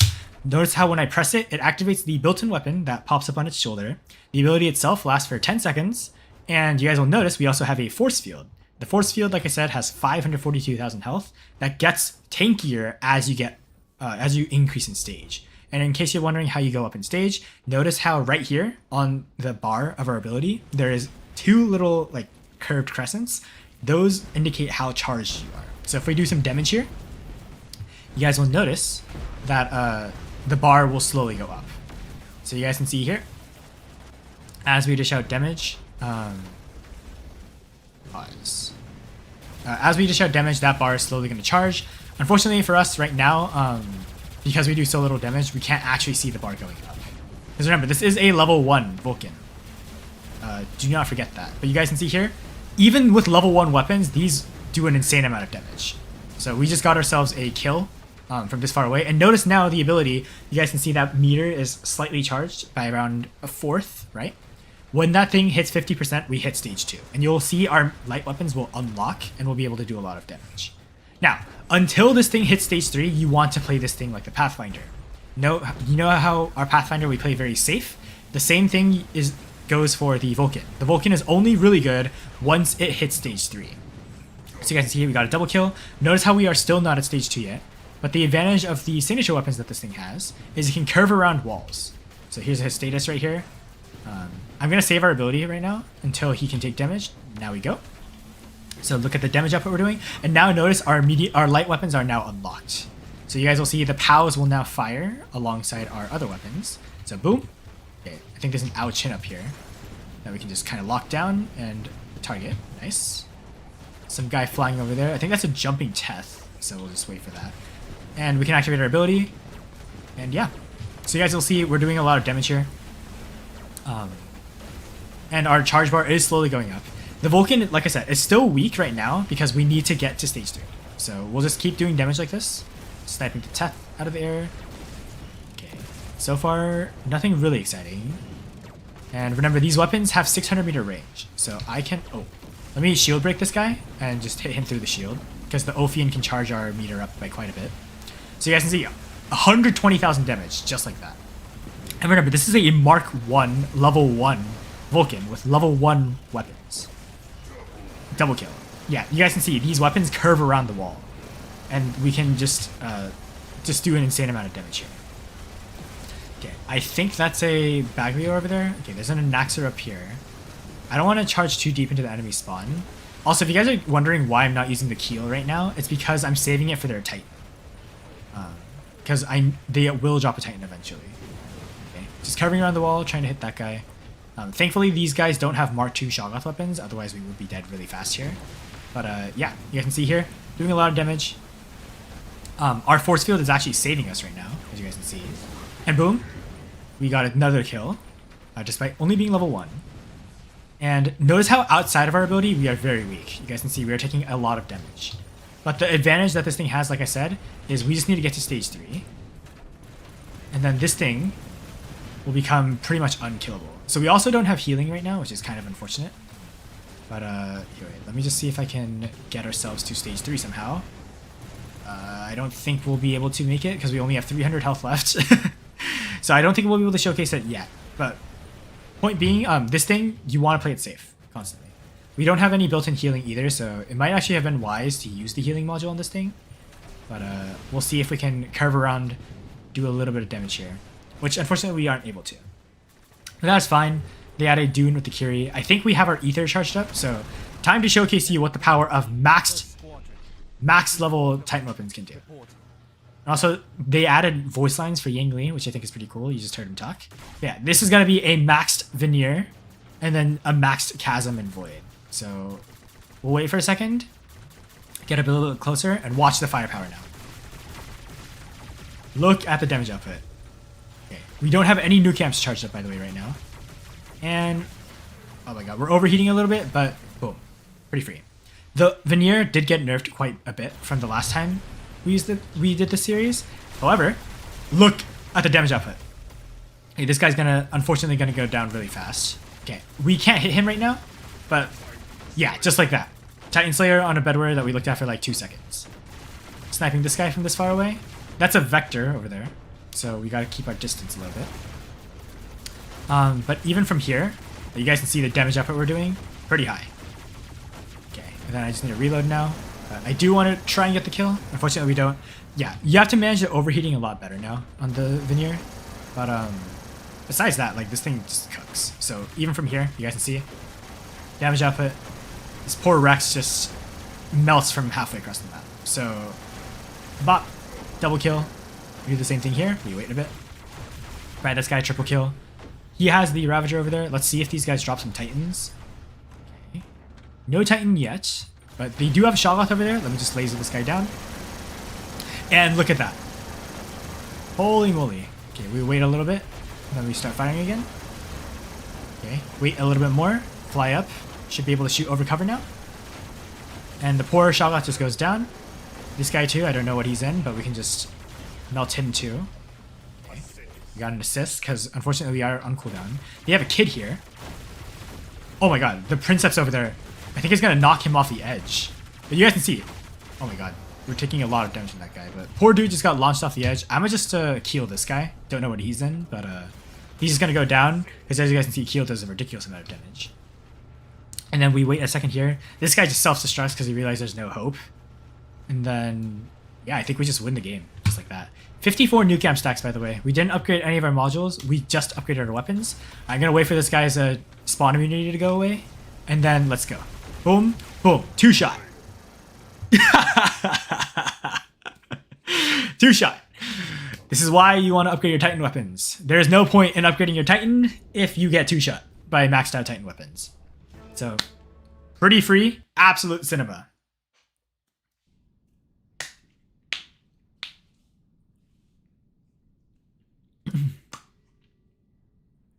Will there be viewer squads on this account? Yes, there will be. Probably on a future episode though, because right now I'm only going to play like one more game and then call it a day, because we have yapped for quite a bit.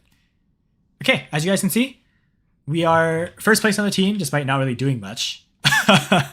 And you guys can see here, 3 million damage without even trying. And these guys are Silver League, unfortunately, so we were kind of smurfing.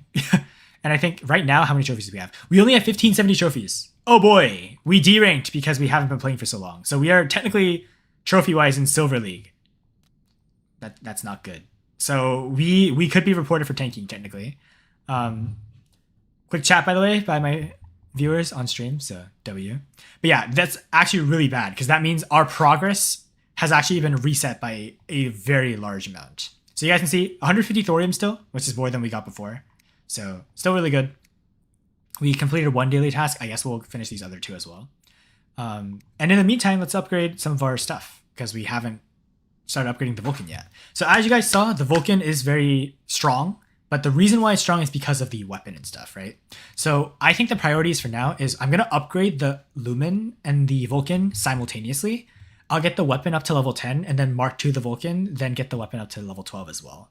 So for starters though, I do want to upgrade the Vulcan at the start because you do get a little bit more health. As you guys know, this thing is very fragile. And we'll upgrade the Lumen afterwards too. Do I intend to do something with the Leech Semitic? Yes, I do. It is going to be a robot that we're going to be keeping in Champions League. But I do believe that one more game later, we will have another gold red data pad. And if we're lucky, we're going to have another Lumen from that. But we'll see. Obviously, there's a lot of stuff to claim because this is the first time playing since a long time, right? We'll just grab that. And I do believe we also have a red data pad here because from returning rewards, remember, we get 3 gold red data pads in total, right? So if we're lucky, we can get another Lumen. The odds of getting a Lumen, by the way, are, you can see here, combined together 18%. So there's a decent chance.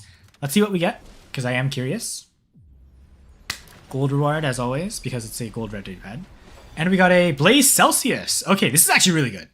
So the Celsius is the light weapon. This is actually really good for us because we can actually put this thing on our Acho. So this is going to be a great weapon for the Acho. We can actually replace the Splinter with this. Because if you guys don't know, the Celsius weapon is an auto-aiming flamethrower. So this thing is really good. It's powerful. I guess I'll showcase it in the next game since we already play tested the Vulcan for this one. So quickly, let's hop into game number 2. And maybe I'll do another one after this too, so that I can showcase what we get from that last gold red data pad. Yeah. Weapon built in for the Leech in the workshop? Probably the Mace. Alright, so we dropped in on Carrier. We are currently on, I think this is either going to be Beacon Rush or Domination. They don't say. But we have to make sure we get to this beacon here. We do have a Skyros, so... Oh, I don't think I'm getting the beacon, chat. I don't think we're getting the beacon, which is unfortunate for us, because that means we miss out on our Keel charge. But that is fine, because this Acho is very strong, as you guys know, so we're not going to be missing out on too much here. I do think we miss out on the second beacon, too. Which is unlucky. Yeah, we missed out on the second beacon too. Unlucky. That's honestly on me. I probably should have charged a little bit differently. And we're also stuck here because you guys know how the Acho works. But let me just move in this way. Okay, they have a Skyros ball over here. I think we should be able to tank most of this still.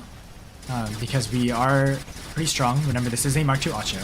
And I'm going to see if I can just get close here and melt him down. Oh my god! Do you guys remember... And literally the last episode that I filmed, how it was like, if we had better weapons, this Acho would be crazy. This is what happens when you start using weapons that are broken. Look at that. This poor Anaxer.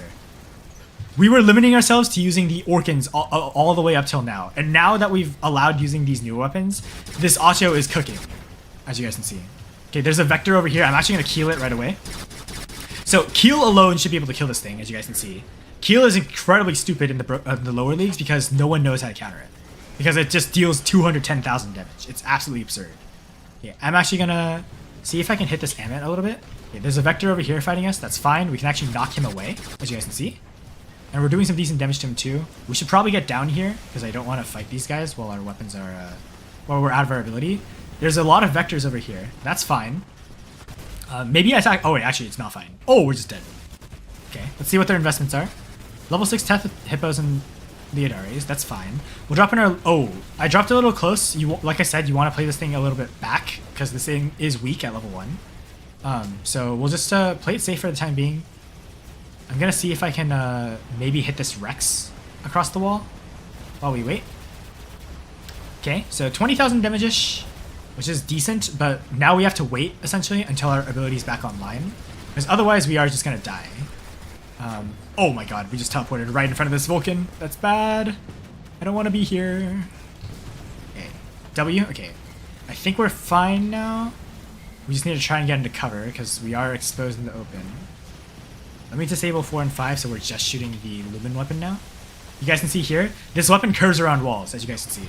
It's like the bendy bullets, so we can get kills without even seeing the enemy. This is why you want a Lumen weapon on the Vector, or not the Vector, the Vulcan, because you can charge your stages easily without ever getting seen by the enemy. You guys can see here, you just gotta angle it a little bit, and then you should be able to hit the enemies from pretty much any distance, which is really nice.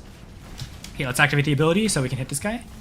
So boom, 40,000, 50,000, 60,000, boom, he's dead. We did the same thing for this guy. I don't know what he's in even. I think he's in a Rex. Okay, our ability is offline, so we're just doing damage with the Lumen right now, as you guys can see. And still 50,000 damage with a level 1 Lumen, which is kind of insane. So, pretty insane ability there. This guy's on his status, so we're going to want to keep our distance. But let's go for this, I think this is the, what is it? The Amit. So we use Shield Breaker here so that we can get extra shield charge off this guy. We should hit stage 2 if we're lucky here. I think we do take a lot of damage here, which is unfortunate. So we probably are going to die before we can hit stage 3. But I think if we're smart, we should be able to chip around this corner.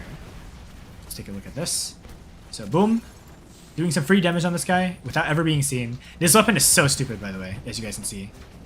So yeah, we are now at stage 2 officially. Our POWs are unlocked, as you guys can see, and we can shoot them in tandem now.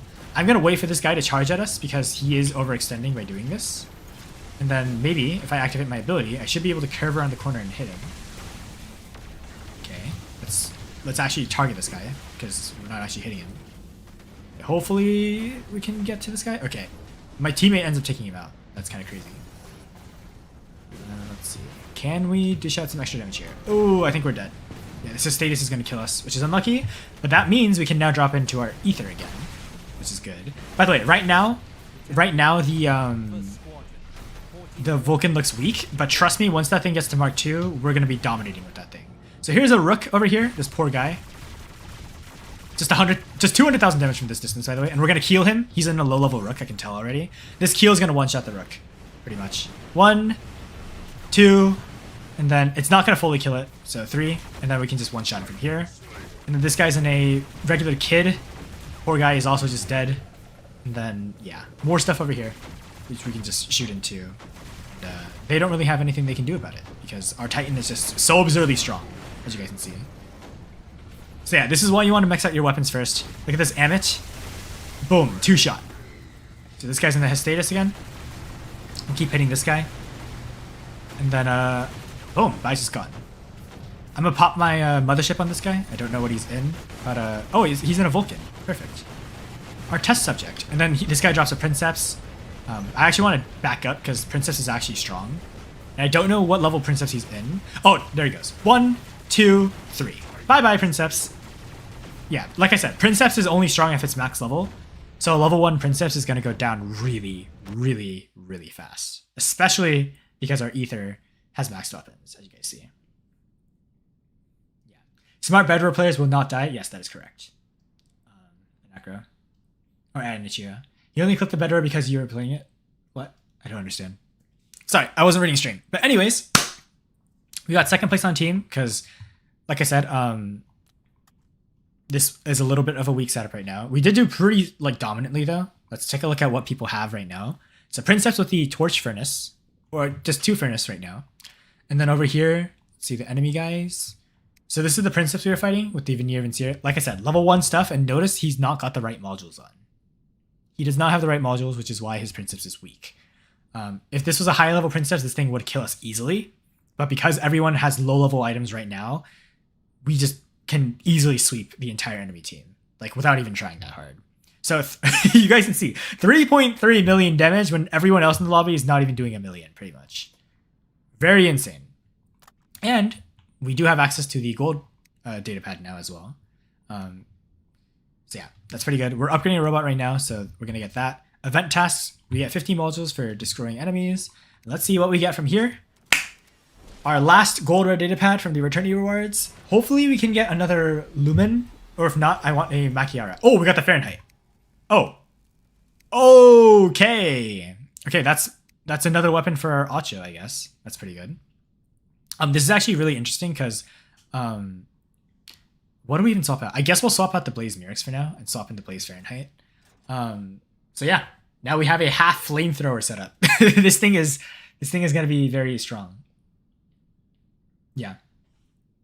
No, we are in silver right now, technically, because as you guys can see, it says Diamond League, but our trophy count, if you guys look here, we are at 1584 trophies. So we are like nowhere near Diamond, pretty much.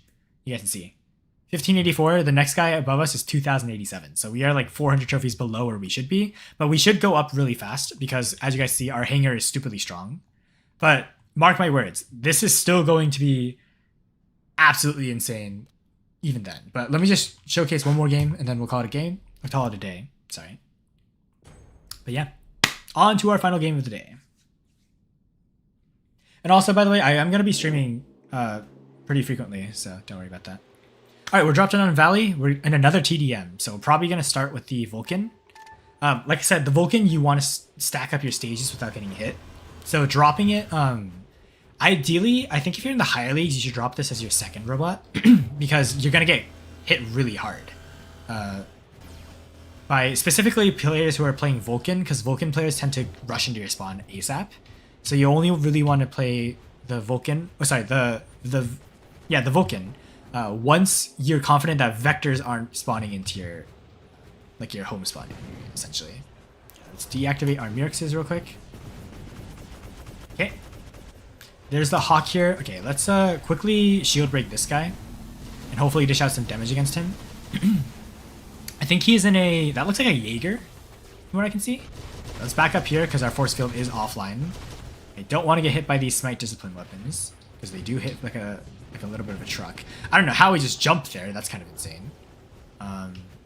But we know one guy's in a Hawk, so we got to back up here. Again, don't want to get targeted by those guys. Okay, I don't know where our teammates are, so I guess we'll just move this way. We really don't want to hit the Hawk because that guy's reflector is going to do more damage to us than we do to him. So we'll just hide for a bit. This isn't the ideal scenario because these guys are hitting us over walls. But that's fine because we can actually drop in with our Acho later over there. Like I said, TDM is the worst mode to play if you're free to play. Because you're at the most risk to get targeted by people who basically have weapons like that Shoggoth, where you're basically spawn camped like this. That's fine though, because like I said, TDM, that's kind of natural. We'll drop in our Acho here and just kind of pop off here. Okay. No need to use our ability until he actually starts shooting us. Yeah, there we go. So the Fahrenheit weapons, as you guys can see, doing a bunch of damage to this guy. And we just get the kill on the Shoggoth without much concern, which is pretty good. Remember, these weapons are very low level. This is like level 1 weapons, and the only actually high damaging weapon that we have is the level 5 Murex. So we'll deactivate 1 and 3 real quick. This guy's using the Ravana. I do believe these flamethrowers have 300 meter range, so we don't want to take mid-range fights. We want to get closer. So I'll probably just walk over this way. Somebody has the Mark II Lumen already, which is kind of insane. Wow. This Mr. Butta Falco over here is kind of melting through everyone like crazy. You can see Mark II stuff. So people have pretty much like maxed hangers, it seems. Yeah, I don't know what this guy's in, but we'll just quickly melt him down. Okay. You guys can see these flamethrowers do a lot of damage. Holy moly, that is insane. And they overheat, they decrease and overheat pretty fast too. You can shoot for a pretty long time with these weapons. So, boom. This poor Revenant here, pinned against the wall. You just hunt him down. This guy's in a Dux. Not really a big concern for us. Actually, we should probably wait for our ability. Okay, this guy's in a Seraph, as you guys see. I'm actually going to leave this guy be and only go for this guy. Because I do want to see... Oh my god, that's... We hit that guy for like only a little bit. Let's actually see if we can take down a Titan. I'm actually curious. Right, let's take a look. Okay. Decrease our cooldown for a bit. I'm going to actually use our heal module here so that we don't die. I'm going to heal this guy too. Boom! Titan Slayer. Mothership did most of that work just now, but we have brawled an Ether at melee range with an Acho and killed it. Which, in my opinion, is a pretty big feat. Killed his Dux without much problem. We go over here, we fight this Raptor toe-to-toe. He has weaker weapons than we do, so let's just unoverheat real quick. Use our heal module real fast, and then once he lands, we fight him. Okay, they dropped in with the Demeter. That's bad for us, but if we can just get our ability off, perfect. Okay, we should be able to charge this Raptor. Let's actually focus this guy down first, because this guy's a bigger threat to us later. We unfortunately don't kill him. That's fine. Because now we can drop in with our Ether, which is going to be absolutely decimating the enemy team. So this Demeter that we just saw is gone. This Raptor that we just saw is also going to be gone. So unoverheat. Bam, fire again. And boom, bro is gone. Nice to know. We'll use our mothership on the Amit here. Take him down too. Okay, there's the kid over there that we can just kind of walk towards. This guy's an angler. Unfortunately for him, he has spawn immunity and he still took that much damage. So we'll just wait for this guy to drop. This guy's an Erebus. Poor dude is just going to get clapped. And then this guy too. And just kind of go through. Okay, we'll wait real quick and then fire again. Yeah, godlike. This guy's into the kid. Let's see how fast we can take down these Titans. Wait. Okay, from this far away, look at the damage output. Pretty insane. 1, 2, 3, 4. Okay, 4 shots to kill a kid. Pretty insane. We'll use our Keel on this guy, because we can't really hit him right now.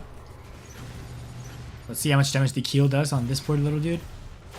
And it doesn't even matter, because we'll finish him off. Pretty insane. So Void Chasm weapons in the lower leagues is quite strong. The Ether, like I said, because it's still a free-to-play Titan at the moment, we're just going to steamroll through everything. This is going to be insane. So until I think this Ether should be able to take us all the way to Expert League. Once we get past Expert League, people are going to start running like more of the meta Titans. So we're going to be fighting against Max Princeps, Atlas players, and a lot of stronger Bjorns as well. So the Ether is going to be really weak then. But until then, we're going to be strong. And by then, we should also have ourselves a Titan of our own that's comparable. So we got silver crates. I don't know how many trophies we're getting right now, but we are going up in rank. And we are also, unfortunately, steamrolling these poor gold players who have nothing comparable to our Hanger. This guy's an Ultimate Ares, which is cool. But yeah, there is no shot anybody is beating this Hanger in this league. So we kind of slam dunked on those guys, unfortunately. So poor those guys. Unfortunate for them. But yeah, we are going to be getting ourselves some strong stuff in the future too. So I'm looking forward to it. And that also means we have to start looking into drones to level up as well. So we don't have any drones at the moment, but as you guys know, the black market now, thankfully, has been updated to have drones. So once we spin this and get ourselves some good drones, my eyes currently are on maxing out the Armadillo and maxing out the Friezo. The Friezo is right here. The maxed Friezo is going to turn our Pathfinder into a god tier free-to-play robot. And the Armadillo here is going to make us clear Extermination in the future very, very easily. So those are the two ones that I'm looking at right now. Anything else we get will just stay on the table. Another one that I might upgrade is the Seeker, if we get it. And then maybe some other stuff too. But for the time being, we don't really have anything here. Unfortunately, I don't have a way. Actually, wait. I guess we'll make this an extra long episode. Hopefully, you guys don't mind. But I am going to go and clear Extermination just the first 2 stages, so that we can get keys to get the drone chest at least once. Are you gonna? Okay, so Kagu here is asking if we're gonna stick to damage dealers or for your future Titan. No, I think for the purpose of specifically for the purpose of Champions League, you should be investing in a Brawler Titan first. I think Attack type Titans are a little bit less consistent, whereas Brawler Titans will always do well. So I think for the sake of your first Titan that you want to max out, you should always invest in a Brawler Titan first. Yeah, you guys can see these weapons. These weapons, as you can see, are similar to the other weapons that we just used. They home on the enemies. Albeit they home at a slower speed, but you guys can see they still curve around walls and everything. So even if I'm not directly aiming at the guy, they will still automatically curve around the wall and home it. Only downside is they do overheat, so as long as you're paying attention to that, you're fine. Yeah. Once we get the keel up here, I am going to just use the mothership right away, just so that we get an extra shield. Yeah, you guys can see here, just curving around the wall, that guy's just gone. So, pretty solid stuff. Okay, got a keel, charge off. The reason why I used it, by the way, is so that we get this 150,000 health Aegis, so we should be able to easily get platinum here. Boom, cover around the wall. Yeah. Also, in the future, we're probably going to have to bench Ocho, unfortunately, because The meta bots right now in Champions League are just so strong that even in like Acho's ability, it's gonna be very hard to take down. Like it's gonna be very easy to take down the Acho. So it's the Acho. I upgraded it mostly because it's a bot that can hold its own all the way up to Masters League. But once you start getting past Masters into Champions League lobbies, Acho is gonna start struggling a lot. So I mostly upgraded Acho because it was the strongest bot we had at the time. It's not going to be a robot that's going to stay in the main hangar probably once we get past like 4,300, 400 trophies. So yeah, pretty easy extermination clear, as you guys know for stage 1. So yeah, pretty simple. Yeah, Celsius, Fahrenheit, Celsius, Fahrenheit, Kelvin are the name of the flamethrowers. So yeah, pretty simple.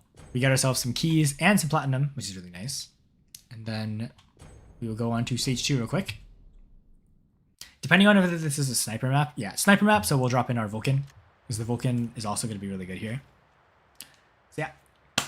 And we only need to clear this in 3 minutes. We just need to make sure we also don't lose too many robots. A level 1 Vulcan should be able to solo this, by the way. Because that's how broken the Vulcan is. So I'll disable 4 and 5, so we have access to our curved lasers here. And I do believe we should be able to hit our max stage 2 off of this alone. Yeah. Activate the ability. You guys can see this laser, as you guys can see, auto aims so well. I think it tracks all the way up to 150 meter range. So as long as they're within 150 meters, like look, you guys can see, even this close, like only once they enter 150 meter range does it stop homing. So this weapon is probably one of the best weapons that you can invest into because holy crap, this thing is good. Highly recommend using it if you have one already. This weapon is going to be good even after it gets nerfed, pretty much. Just like how the bendy bullets are still dominant right now, these weapons will stay dominant too. I predict for at least the next 6 months. So, yeah, but these weapons are pretty solid. You guys can see, extermination becomes a breeze with this weapon. Because even though, remember, this thing is level 1, but like, you just have so much consistency with like how it never misses a bullet basically, and the damage output it does that you can just kind of just chillax and autopilot extermination without much effort. And obviously I'm spamming Keel so that we have ourselves a stacked shield. Yep, just quickly clearing these guys out. You guys will also notice that our stage is going up despite taking a long time to actually do it. But yeah. The other reason why the Vulcan is also worth investing in is because at stage 3, the built-in weapon is active 100% of the time. Like, the built-in weapon has infinite ammo and never turns off. It basically becomes like a Teth Dux hybrid, if that makes sense. Kind of like the Fafnir, like when it's flying, but obviously it's a lot better than the Fafnir weapon.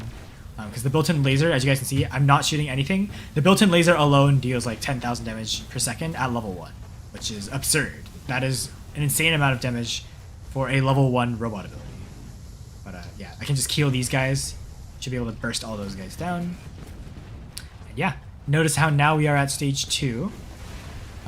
The ability changes color slightly too. So that's how you can know. Yeah, we are just gonna be melting through everything. Stage 2 doesn't really give you too much of a big buff. It only really gives you access to your medium weapons, but sorry, your light weapons, but that's pretty much it. We'll melt this guy down. Easily get gold here. But yeah. Highly recommend doing this. Yeah, it's like the Teth, but it's on steroids. It's pretty insane. Yeah. What do you think is the coolest weapon design in War Robots? Depends. There's a lot of cool ones. I don't think there's a coolest one, like, period. You have like 10 lumens total. You should definitely invest in them. They're really good.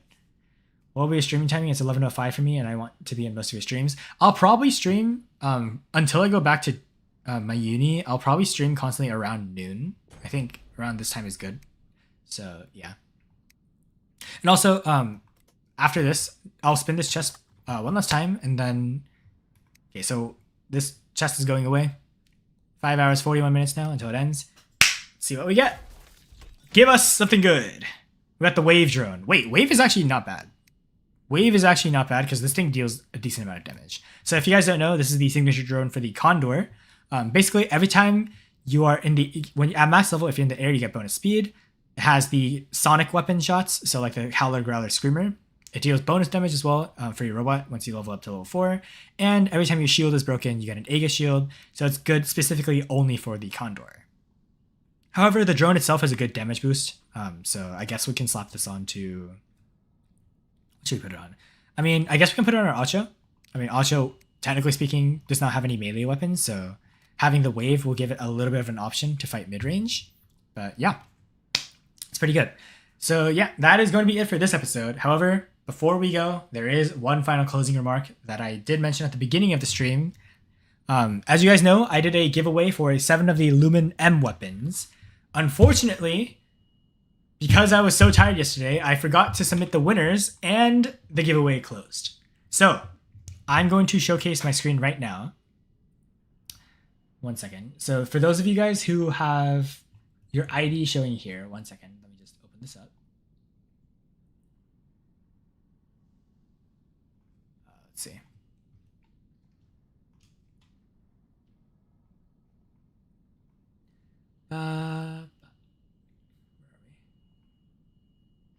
Okay, so for those of you guys who see your guys' IDs here, so 5132EJ, UN78ZA, where I'm not going to read all of these, but these 7 IDs, if one of them is your ID, please leave a comment on the video or join one of the streams and let me know who you are, or message me on Discord. You guys know where I'm at.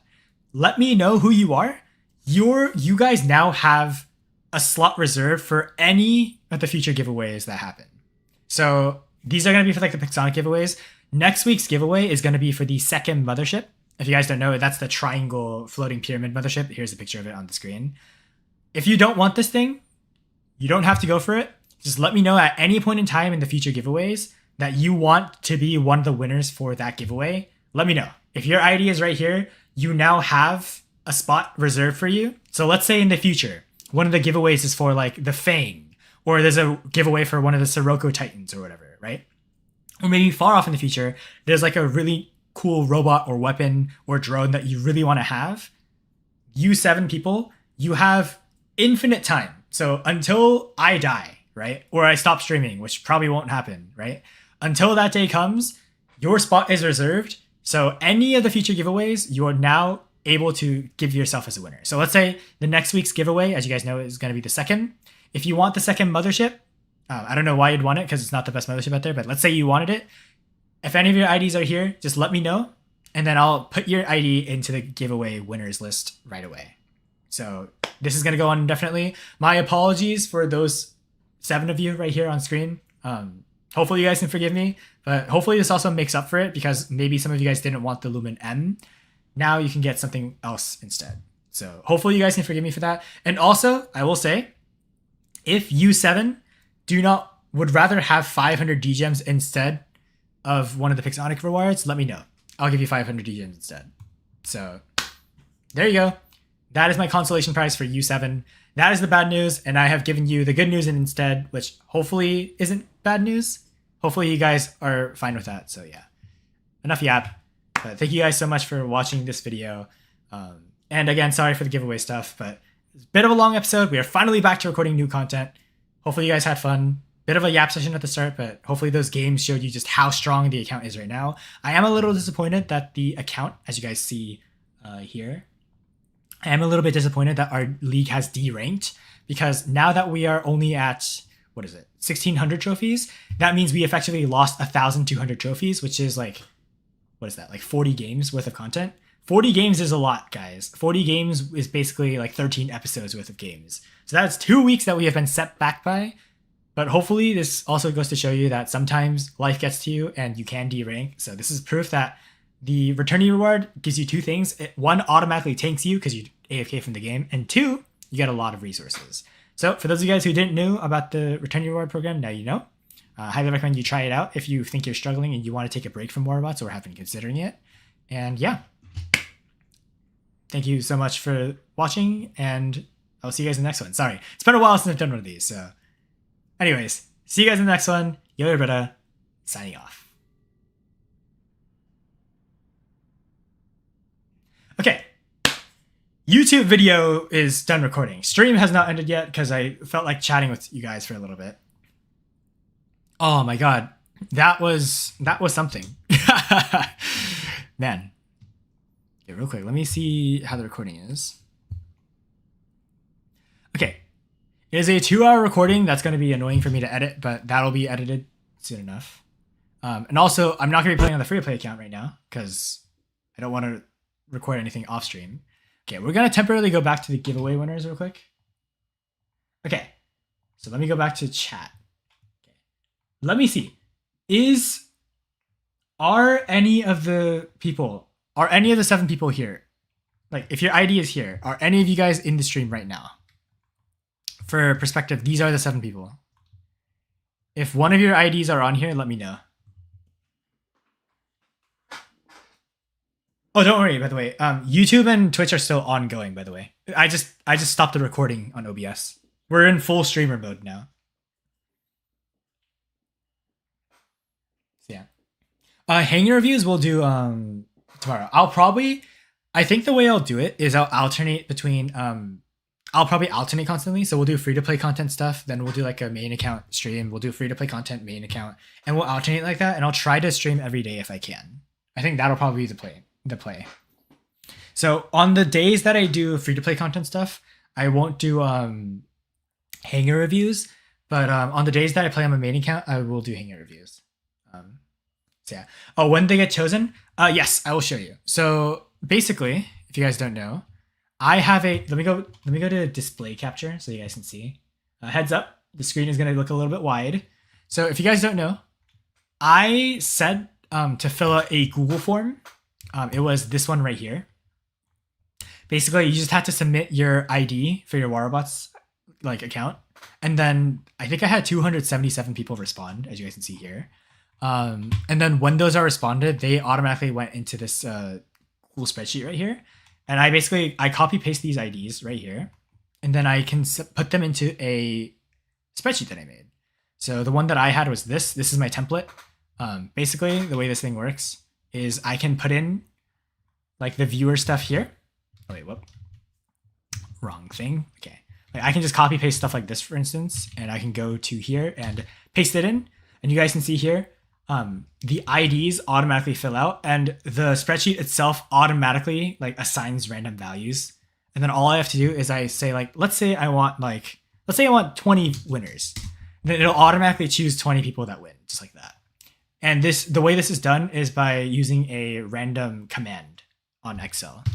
This is computer science stuff for those of you guys who don't know computer science. If you don't know how to do that, feel free to ask me questions in the future, because I do plan on doing a computer science coding series too.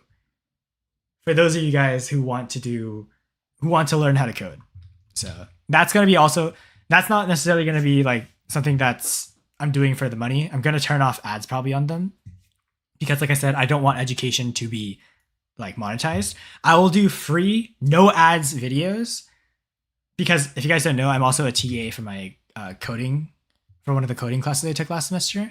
So I will teach you guys how to use Python. So those of you guys who want to learn code but haven't found a way to do it yet, I will teach you how to start. The way I'm going to format it is I'm going to start assuming you know absolutely nothing about computers, not even just coding, you know nothing about computers. And I'm going to be teaching you how to install the proper software, how to start learning how to code, and some good resources and some good habits you should start building. So that's going to be a series that'll probably start in September, I think, when I get back to school. But yeah, that's a series. So for those of you guys who want to learn coding, look forward to that. That's going to be fun. Yes. So yeah. So anyways, that's basically how this spreadsheet works. And I can show you guys the more logistics of that when we get to it. And then the way I'm thinking about doing it also is, I think for the series on coding, I think to make it fun, most people who go into coding start coding because of two things. They either want to make a game or they want to make a software that helps them do something faster. So I'll probably make it so that I'll do both. I think we'll do it so that when you're done finishing the series, you'll finish the series while also having your own like game or like software that you can use for your own stuff every day. And I'll be like walking you guys through how to do all that. So it'd be fun. But yeah, that's a lot of stuff. Thank you, Camden, for tuning in. Thank you that you had a fun time. Bit long. But yeah. Hopefully it'll be fun. Also, by the way, those of you guys on YouTube, my Spotify is playing like my personal Spotify playlist that has like actual like copyrighted music. Twitch allows you to stream the music while it's playing. You just can't put it into VOD. But if you want to watch on Twitch, you can also listen to the music, which is going to be nice. If you need it. Yeah, it'll be in Python, and then in the future as well, we'll probably branch out to other stuff too. Because right now, the coding languages that I know are Python, C++, C#. I need to learn Java before I get to school, so in the next 3 weeks, I'll be learning Java. I know CSS, HTML, a little bit of JavaScript, not a lot, and I know how to use SQL. So there's a lot of different languages. But yeah. Shin Sensei, yes. That's funny. Yeah. Bro decided to look at YouTube for once. No. I'm when I'm recording the video, I need to make it so that like the people watching don't feel excluded from the streams. I'll probably like make it so that you guys can like leave comments and stuff like for the stream while the video is going, and then once the recording stuff is over or while I'm watching ads, I'll talk with you guys on stream. You learned a bit of JavaScript and Python? W. That's cool. I know some JavaScript. Not a lot of JavaScript, but I know a little bit because we needed to know a little bit of JavaScript when we were doing web design for back when I was doing my HTML class. Yo Shredder. Interesting way to call me, but yeah. As long as you aren't vibe coding. No, vibe coding, by the way, let me just say, vibe coding itself, in and of itself, is not bad. From my personal experience from watching and learning and just working on projects myself, vibe coding in and of itself is not a bad thing. The issue is when you're vibe coding to a point where you don't know what the code does anymore. You need to be able, if AI does the coding for you, that's fine. But you have to be able to go in and manually like look at every single line of the code and tell yourself, okay, what is this doing in the code? What is this doing in the code? What is this doing in the code? What is this doing in the code? As long as you can do that, vibe coding is fine for the most part. I will say for the most part because sometimes AI will create code that has, what can I say? It's easy to hack to be simple. So, can we do some squatter custom games? Tomorrow's stream. Right now, I have a video to start editing too. Also, one question. I asked out my Leo before, but I don't have 3 Makera. So what do you think about Hazard Leo? I'm assuming you said Hazard, not Razard. But Hazard Leo is going to be good.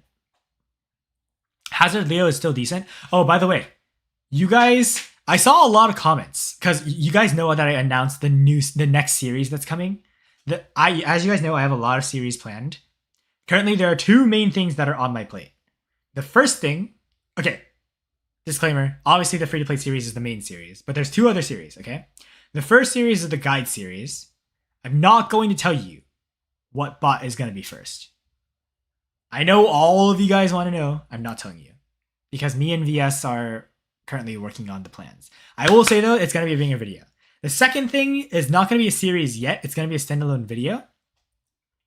But once that video is released, you guys will love it. I have confidence that that video can become either the most watched or the second most watched video on the channel.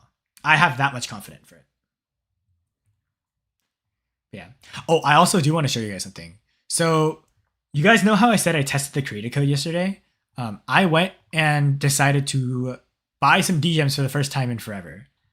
Mostly so that I could get, I think, upgrade tokens because I calculated everything and I actually had enough resources to get the Vulcan to Mark 3 yesterday. So my Vulcan right now in the main hangar is Mark 3. Let me show you guys while I boot up my games launcher. When are you streaming yesterday? What do you mean when are you streaming yesterday? I'll try to schedule the streams. Typically I'll try to do streams at around noon though. I think that's probably the best time. Water bots, are you gonna load or okay? I'll try to do streams around noon. I'll let you guys know if it's delayed or anything. Bretta, when are you doing a face reveal? I don't know, man. When should I do a face reveal? Tomorrow? Yeah, tomorrow I'll probably stream around. Let's see. I have dinner with my research PI, aka like my boss from a research job. So I'll probably stream a little earlier tomorrow. I'll probably stream around like 10, 11. after I wake up and eat breakfast. I don't know the exact time I'll stream, but it'll be somewhere around then. Okay, so you guys can see the Vulcan is Mark 3 now. The Vulcan is Mark 3. This thing is a beast. It's kind of crazy. And also, let me just say, while doing that, you guys can see my platinum is all gone. My platinum is all gone. You guys be wondering, where the hell did his platinum go? He had like 10,500 yesterday. Where did it all go? Well, let's just say I had a 25% Titan discount. And I realized that this leaderboard was here. And I was like, oh, wait, that's a free ultimate data pad. I might as well go for it. And you guys might be wondering, who is the lucky robot that decided to get level 150? Say hello to the newest addition to the hangar, guys. A max level Bersaglier. I can finally play Bersaglier, bro. I didn't even know I had this thing until I remembered when I bought the Bersaglier offer to get these Vendys, and I completely forgot that I had a Bersaglier. So I have never played the Bersaglier before. So I didn't even try it out at level 1. I just maxed it out. You guys can see it doesn't even have modules yet. And a level 1 pilot now. I don't know what I'm going to get from this, but the ultimate data pad that I opened, I actually pulled the ultimate Bulava, which is insane. Are you bored with what YouTube chat is doing? No, not necessarily. I mean, you guys do what you want in Twitch chat. Trust me. Guys, have you seen Wolfblood's chat? Bro, Wolfblood's chat is so bad. Everyone is just spamming 6-7. Unironically, everyone is spamming 6-7. And then Koenig's chat, whenever Wolf is playing with Koenig, everyone just spams 6-7 in the Koenig's chat as well. It's kind of insane. Yeah, it's really bad. It's really bad. But yeah, Ultimate Bulava, I'm probably not going to upgrade this thing anytime soon because from my memory, these ultimate weapons cost a fortune to max out. So we'll probably leave that be. I've heard this thing is good. From what I can see, the only differences that the thing has is one, instead of an 8-second reload, you guys can see here, 8-second reload, it's now 5 seconds. The damage is slightly higher, so 21,000 to 26,000. And also, this thing no longer needs lock on. So it's like the ultimate vortex where you can just like shoot it.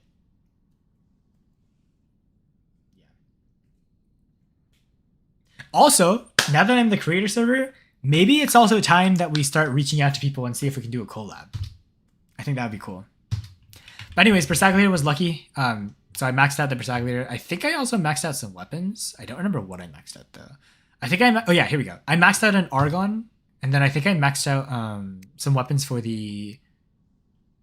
Not this. I think I maxed out the Vincier for my bedware. So just that, and then that was pretty much it. So yeah. Yes, sir. See you tomorrow, M6. Collab with Wolfblood and Koenig. That would be cool. Low key, I'll reach out to them, and if creator rewards, I don't know if it'll be enough to get the Ultimate Raven, but if I can get my hands on the Ultimate Raven, I'll see if I can do a collab with them. And then we can try running a triple squad of Ultimate Ravens. Who I want to reach out to is, if I get an Ultimate Raven, the first person I want to reach out to is Lottie Rose. Lottie Rose subbed to me back when I had less than 50 subs, guys. She was one of the first subs on this channel, which is crazy. So if I can, I would love to reach out to Lottie and see if she and I can do a video together, because that would be insane. That would be so fun. Playing with one of the OG Warobots players. Oh my god, I almost landed on gold again. That is crazy. But yeah. That is somebody who deserves to get the ultimate robot for free, by the way. She has, if you guys don't know, she is fully dedicated to the Raven setup. Yeah, Lottie is actually the GOAT. Like, my gal. Man. Okay, not that many good stuff from there, but let's see what I get from here. 500 Memoriam. I mean, it's not bad, I guess. But yeah. I just logged on to show you guys what I was up to yesterday. By the way, I do play Warobots off stream. I don't play Warobots strictly like a lot of, like, you know how a lot of like gaming YouTubers, they only play the game like while they're recording because they treat it more like a job. I genuinely love Warobots as a game. Yes, I have moments when I'm raging. You guys don't understand how many times I was raging yesterday while playing. Dude, I saw a Hellburner hacker because of the leaderboard. I had a full, like, 6-man squad of Mark III Vulcans bum rushing my spawn. It was so bad. But yeah. Wait, you're using the his status in the free to play, right? I do not have a his status yet on the free to play account, unfortunately. Oh, the Razdor weapons. Bendy Bullet Leo. Bendy Bullet Leo is good. Hazard Leo, and the Bendy Bullet Razdor Leo is also really good. So yeah. Wait, Lottie Rose is retiring? Wait, pause. Let me swap back to display capture real quick. Okay. I heard that somebody said that Lottie is retired. So let me go to, where's Lottie? I know I have her here somewhere. Do I not have her up here? Oh, there she is. Lottie. When's her last upload? 3 months ago? I mean, she uploaded 3 months ago. I mean, I might want to ask her. Oh, no. No. Okay, wait, let me zoom in for you guys. Oh no. Wait. Oh no. Hello, Warrobots friends. I have now retired from Warrobots. I started in 2016 with 5 Griffins and got my 5 Ravens. I had no money, so I knew I had to learn to specialize. Since then, I've played around 50,000 battles with only those bots. Kind of worked because my baby's boss champs battles, and I never got bored learning to fight meta instead of chasing it. Always positive and no issues with the game. Retiring as my life is so busy with my church and ministry studies, and I really have no time to play. I leave my babies in their proud battle stats and with over 15 billion silver. I like to think I beat the game. Oh my god. Can we get a respect for Lottie in the chat? No, she's gone. Guys, she literally does collabs too. I'm so sad. You guys can see she literally duoed with Danny Lightning. Frick, bro. I was too late, guys. I was too late to the party. No, that's so sad. Oh, I'm so sad. Yeah, no, guys, look. True OG 9 years ago. Playing only Griffins and Ravens. Man, bro. Respect to the GOAT. I'm so sad that she's retired now. Hey, you know what? Here's the thing though, guys. Here's the thing. Lottie has retired from Warrobots before, okay? She has taken breaks from the game. I think the most she's gone without playing Warrobots is like two years, I think. Yeah, let's watch the first vid. Holy crap. Wow. Bro, can we just say the nostalgia? Wait, can I? Let's go to theater mode.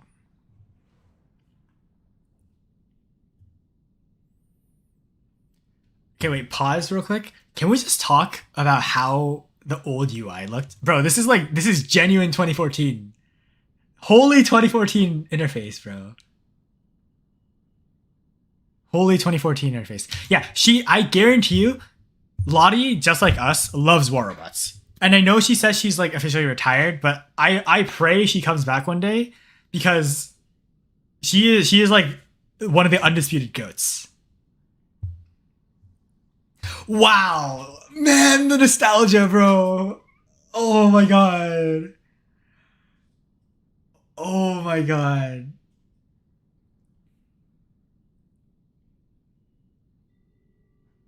Wow. This is crazy. Yeah, this is very old. Oh my god. Wait, pause. You know what's crazy? This is literally like the first version of Warrobots pretty much, because if you guys see here, the health bar and the beacon bar stuff, this got changed very quickly after. Okay. My tissue box just fell for some reason, but let me just show you guys for reference. If we fast forward literally just 1 year, I'll still watch that video still, but I just want to show you guys just how different Warrobots looks after that. Like 8 years ago is this. Look at how much the interface changed in just 1 year. Compare that to what before. We have like actual hanger backgrounds. Loading screen got UI improvements. The camera height when you drop into the game got increased from before. So this looks a lot more like what we have now. And then you can see the health bar is starting to look a little bit more like what we have now. And you guys can see they actually changed the beacon bar now to have like a different UI. So they changed it so the robots from the top are now on the side. The menu button too, you guys can see, is a little bit more refined. You actually have like this is basically the same UI we have today. The weapon UI is a little bit better. It's a little bit more transparent. Instead of being a full solid color, the ability size also got increased. Crazy. So good. And yeah, oh my god. And also like the lighting got better too. This is the same map as you guys can see. Lighting improvements. So nice. Yeah, just continuing to watch this. Wow. Oh yeah, this too. This beacon feed. Capture the beacon used to show. Look at how much damage the death buttons used to do. Wow. And just gone. Notice they got rid of the beacon stuff, obviously, and then they moved it down to the middle. So, obviously, a lot of UI improvements happened over the days. But, holy nostalgia, bro. Maybe I do one of those videos too in the future where it's like we take a look at Waterbots through the ages and see it maybe from like the perspective of a game designer. Since you guys know I do game design stuff, maybe from the perspective of a game designer, I take a look at all the business decisions and see whether they were good ones or bad ones and just like rate them on a scale. That could be cool. Just looking through all the patches of Waterbots. Yeah, that'd be cool. And also, look at this. Can we just talk about this? Look at the sparks. Look at the sparks that used to fly. This was peak Waterbots.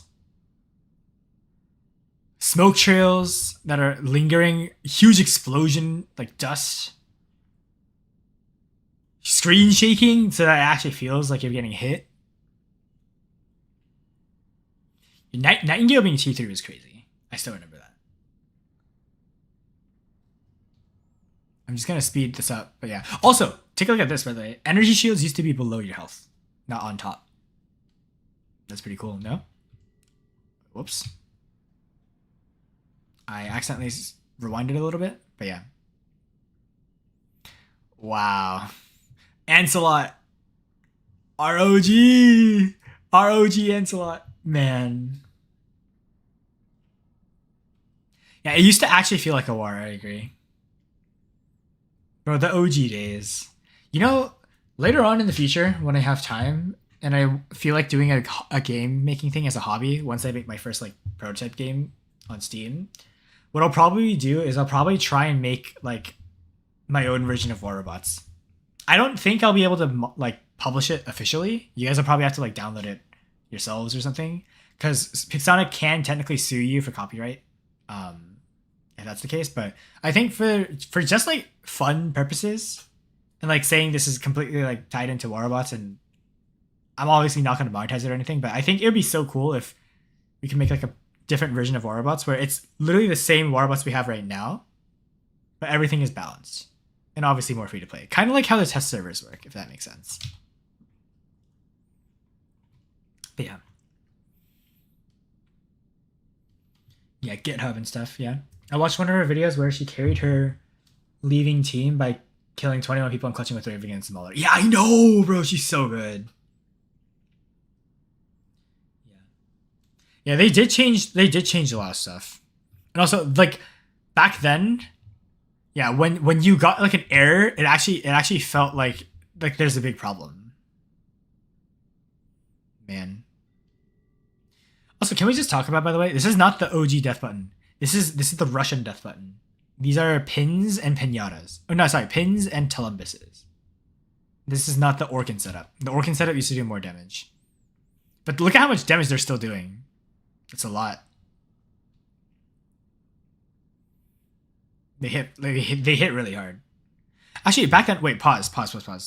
Did they have Orkins back then? Yes, they did. Yeah. It's just that back then range mattered a lot more because the death buttons, if you got anywhere close to a death button Griffin, you would just die. So, yeah, the reason why it's actually called the Russian death button is because all the Russian players of Waterbots used to run the Griffin with the pins into Lumbus, which is why it was named the Russian death button. It's pretty cool. But yeah. Boom. So yeah. I wonder what the comment section says. You still run Ravens to this day. Amazing. Yeah. Man. Wait, actually, I want to see. Lottie Rose interview. War robots. Yes. See, this is what I mean. I remember seeing this.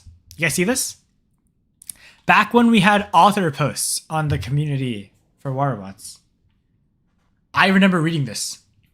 Champion League gameplay is often associated with the latest robots and the most premium weapons, but not so for Lottie Rose. The founder of the... By the way, this just shows you how much of a goat she was. The founder of the first all-female clan in War robots. And the girl who only pilots Griffins. So yeah. Pretty crazy. This, as you guys can see, this was her hangar back then. And... Man. This is fun. Like we're Amit, we are paying tribute to Lottie, who has retired from War robots to pursue her studies for the time being. So yeah, look at this, bro. Look at how old this is. No, wait, did her channel name? No, it literally says retired in the name. No. Frick, that's sad. Oh boy. Wait, let me just look back at this. Yeah. That's crazy. Yeah, I wish we had more of these kind of things. Like, how long has it been, guys, since we've seen a community post by like a different author? Like, this is Pilot FM9CUI. This guy, I guarantee you. Wait, let me see if this guy's ID even exists. Pause. Let me go to OBS and see. We're going back to War robots temporarily. Let me see if this guy's ID exists. I'm curious. Boom. Yeah, they exist. Wow. Champions League player has AFK from the game for so long they have D-ranked to Bronze 3.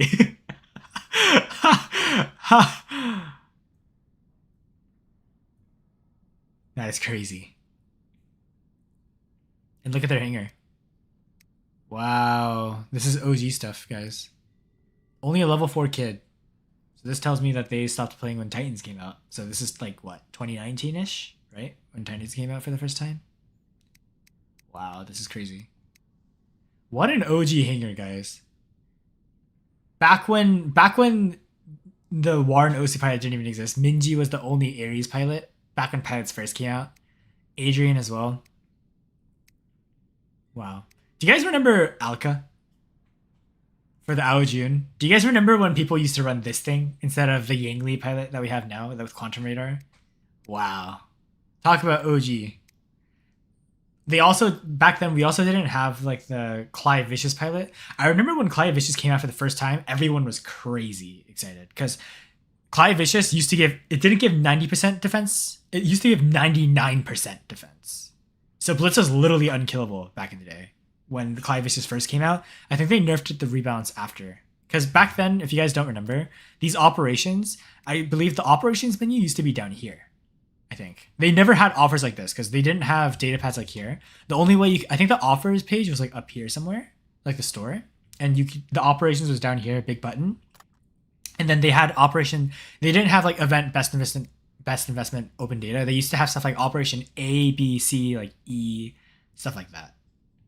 Yeah, when Demeter first came out, by the way, guys, if you guys think the Demeter pilot is bad right now, and you think the Mender pilot for green healing is good, back when the Demeter first came out with its pilot, it could heal you from like 0 to full, even if you had gray hit damage. Like, if you had 99% of your gray damage taken, it could heal you to full health with 99% gray bar in one ability. That's how good it used to be. So, yeah, even now, Raven works on champ, never gets old. Yeah, that's what I'm saying. My goat. Okay, well, we'll go back to this real quick. Yeah, I'm sad that Lottie has left, guys. My goat. Man. Yeah. Yeah, he probably was one of the best hangers back then. Yeah, Ahmet, you're right. Yeah. Now he was like 20k without absorber damage. With absorber damage, it only goes to like 100k. Yeah, I agree. Unfortunate. Unfortunate. Yeah. She flies with her own wings.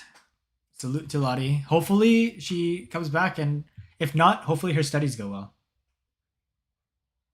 So I will stay subscribed to her, and I look forward to the day. I'll put a bell icon on so that I look forward to the day when she eventually uploads a video. Should I quit Not a YouTuber? Up to you. If you're going for returning rewards, I think it'll be good to take a break. If you want to, like I said, I think the thing with games is you always want to have fun while playing them. If you think a game is a chore, then you shouldn't be playing it. Do I know Manny? Of course I know Manny. Guys, let's take a look, okay? We have my channel up here, obviously, Self-Glaze. Oh, wait, real quick. SL Knives, welcome to the chat. I'm doing great. Hopefully you're doing good too. You guys can see. My favorite YouTuber, by the way, for Warobots, as you guys know, I play Warobots on and off. Let's see. For me, I started playing Warobots in 2014. I played Warobots for like a month in 2014. I left the game for like I think a couple months. My brother convinced me to come back. He and I would play from like the 2015, 2016 era, I think. And then he quit, and I kept playing during the Dashbot era. When the Kumiho, Bolasari, and the Heichi came to the game for the first time, I was so excited, and it actually made my brother come back to the game too, because they were like, oh my god, the Dashbots are so cool. They're Korean based too, because we're Korean. So we had a lot of fun playing those. So did that, and then I think I kept playing until... Okay, I kept playing until the Pantheons, and then once the Pantheons came out, I played a little bit, and then I think I took a break because of school. And then I came back when Titans released, and then I took another break after Titans. Didn't really play much during the old drone era, back when you had like that little grid, and you had to like put like certain like components into the drones to make them like customized or whatever. So I never played during that era where every time you got shot, you get an absorber shield. I still remember Manny. Man, I still kept watching Manny during that time. Bro, I remember Manny raging, like saying, I shot that guy for 1 second, and then 3 seconds later, he gets another absorber. What is Warobots right now? And I remember him complaining that everybody who was like getting shot like 500 meters away would just instantly get an absorber. Absorber goes down, gets hit again, absorber again, down, absorber, repeat. Like nonstop. And back then, they didn't have the shield breaker module. So I remember that era. I didn't play during that era, thankfully, so didn't do that. But the guy who actually got me back into Warobots again, I think 2 years ago, 2 or 3 years ago is when I came back to Warobots after that break, is Wolfblood, actually. So I started watching Wolfblood, I think 2 years ago, and he actually got me in because he, as you guys know, is very excited with all the new stuff. You guys can probably tell from his recent videos that he has transitioned from a more free-to-play friendly showcase to showcasing what the absolute pinnacle of Warobots can be. If you guys don't know, he makes a lot of pay-to-win content now, which, like I said, is fine. Everyone has their niche. He's the niche of making pay-to-win stuff. And his content's really fun. I love his reactions. Obviously, he doesn't showcase everything with like numbers and everything, and he doesn't showcase the most optimal builds sometimes for free to play. But if you're just watching purely for the fun of it, Wolf makes some really fun content. And I have a lot of fun watching his stuff. So that's why he's first up here. Ager, I watch very often. Let's see. Yeah, I kind of started watching Predator for info on the robots or different weapon sets, and then found this YouTube channel. Thank you. I try to do my best. Ager, in my opinion, is very good for stats. This man supports all of his stuff with research. If you guys don't know, like for instance, if we take a look at any of the videos he uploads, right? I'll quickly scroll through this. He always prefaces his video with like showcasing his full build, and then like if you look at the comment section here, he gives you like the numbers. Stacking multiple damage multipliers, 1.36 million damage per second with a total of 610% damage increase. And he gives like more stats here too. So Ager, in my opinion, is really good if you want to see information on builds. That's why I love Ager. And then obviously Adrian, an OG GOAT. If you guys don't know, he is one of 2 mentors that have existed since the very beginning of Warobots. Unfortunately, I don't see an oldest button. But I believe his first video was also like ages ago. You guys can see he joined in November 2014. And his channel was made in 2011. So he's like really OG. Predator, if you guys don't know, Predator has also existed for a long time. His oldest video is actually 9 years ago. The Warobots trailer. And then he showcases like the map stuff too, which is really nice. So this is pretty cool. And Manny obviously is here as well. Manny is one of the other goats, the OGs. He also unfortunately does not have an oldest button. Oh my god, sneezing. But yeah, I like Manny. Manny, Adrian, Predator, all the people you guys see up here are personal favorites. And then obviously Lottie over here as well. And then I have some more as well. Battlezone Robots, if you guys don't know this guy. I haven't watched him in a while, but he exclusively does extermination clears. So he's pretty decent for if you want to see extermination clears that are fairly free to play. This is who I watched at the start. And then who else is there that I really watch? G-Man having fun. I love G-Man. G-Man is like a chill creator. If you guys want to see just chill content, my guy makes very fun, chill videos, and he has his face cam on. Pretty goated guy. Love this guy. I think I subbed to him like a year ago, and I've been watching his content on and off ever since. So yeah, a lot of fun stuff. And also, of course, how can I forget the guy that you guys want me to collab with? Elephant Dog Cat, EDG. The guy who has, oh my god, what the heck is his mic quality, by the way? Can we just talk about that? What is this?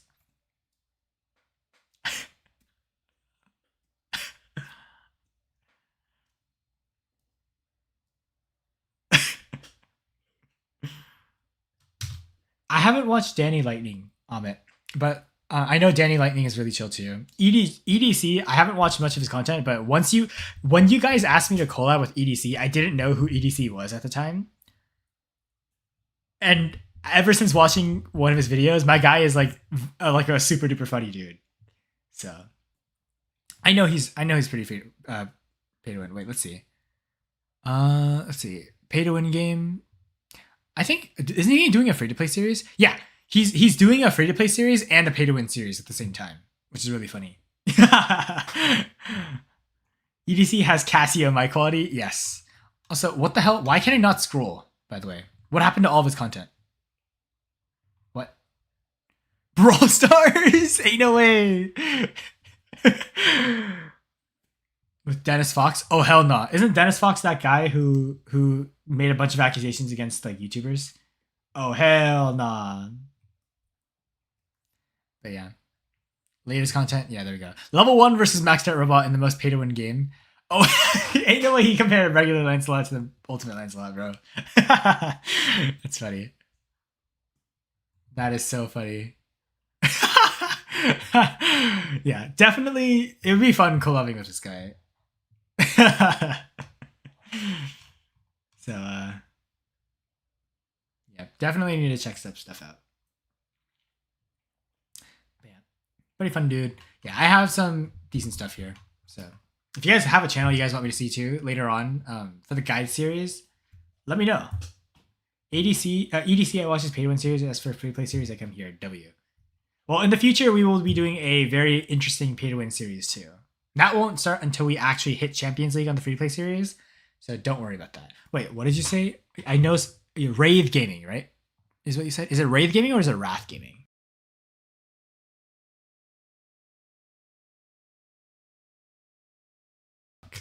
I don't think I'm subbed to Wraith Gaming. Let's take a look here. Insta sub. We always sub. Ooh. Free to play. Okay, let's just take a look at his most recent video here. Yo! Wait a second. Pause. All right, we're skipping that ad ASAP. What the hell did I just jump into? Okay. W editing. Oh my god, this is so loud. Let me turn it down a little bit. And I misclicked. Okay, of course I misclicked. Okay. Double kill. So we're just speeding through these. W editing so far. Okay. Godlike. Okay. Are we seeing the living legend? Yes, we are. Let's go. Rave Gaming. Beyond living legend is funny. Okay. Signature Fenrir. More rewards. Interesting. Does he not do voiceovers for his videos? Let me just skip forward a little bit here.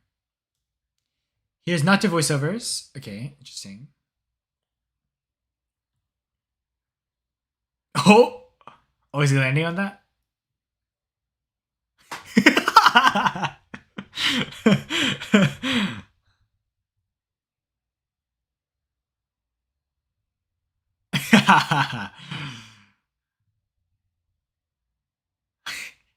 Wait, this is good editing. This is good editing.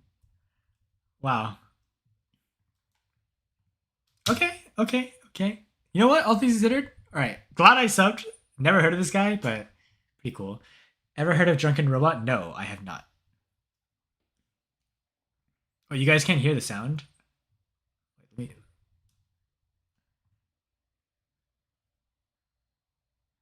Huh, interesting. It's supposed to show the music on my computer. Oh, that's why it's only showing the audio of the window that I choose. Okay, that makes more sense. Okay, well, I'm glad that you guys didn't need to hear that because that was very loud. Okay. Anyways, now you guys can hear.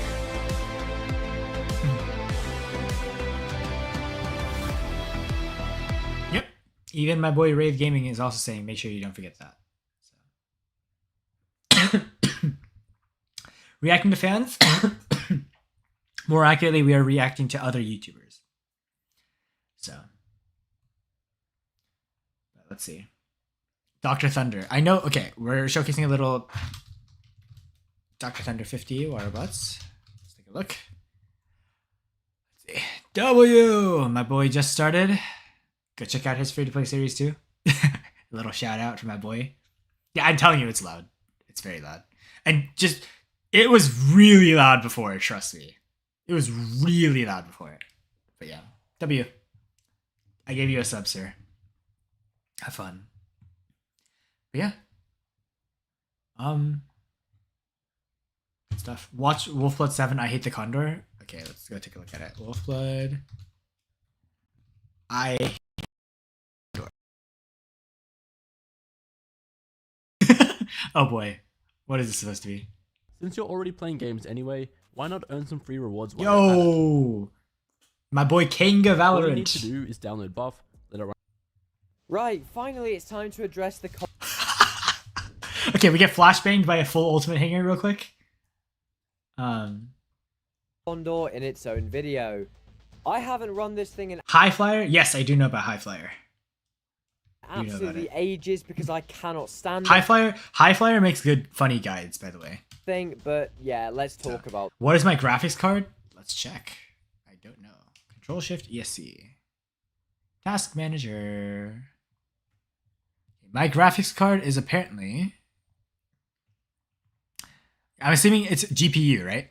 Okay, I have two GPUs apparently. So GPU 0 is an NVIDIA RTX 1000 Ada generation laptop GPU. And then my second one is an Intel Arc TM Pro graphics. And apparently, okay. Apparently together, my GPU memory total is 48 gigabytes. Whatever that's supposed to mean. So, yeah.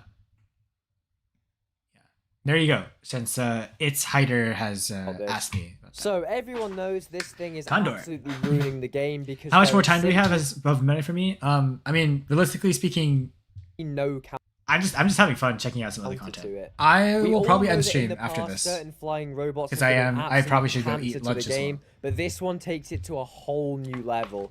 I Not think we only all does the it do same. absolutely crippling sonic damage with the weapons, which are absolutely insanely overpowered, but due to the ability, Pixonic have made it absolutely invincible in flight.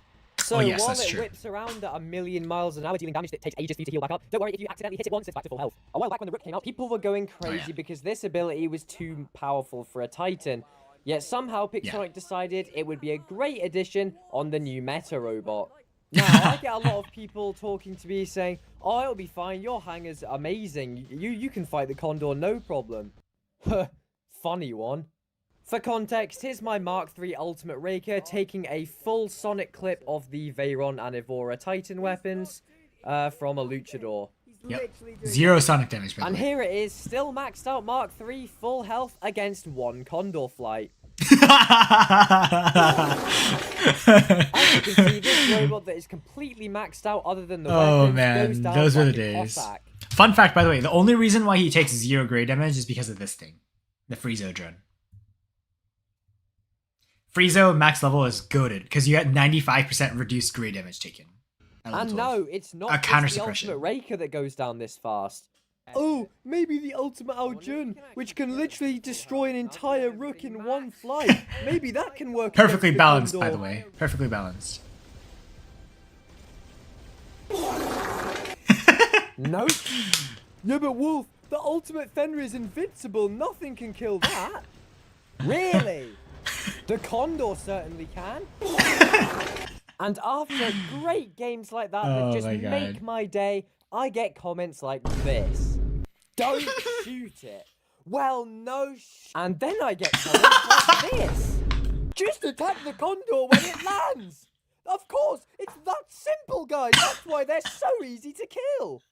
Let's try shooting it while it lands and see where that gets us. Oh, look, I'm still dead.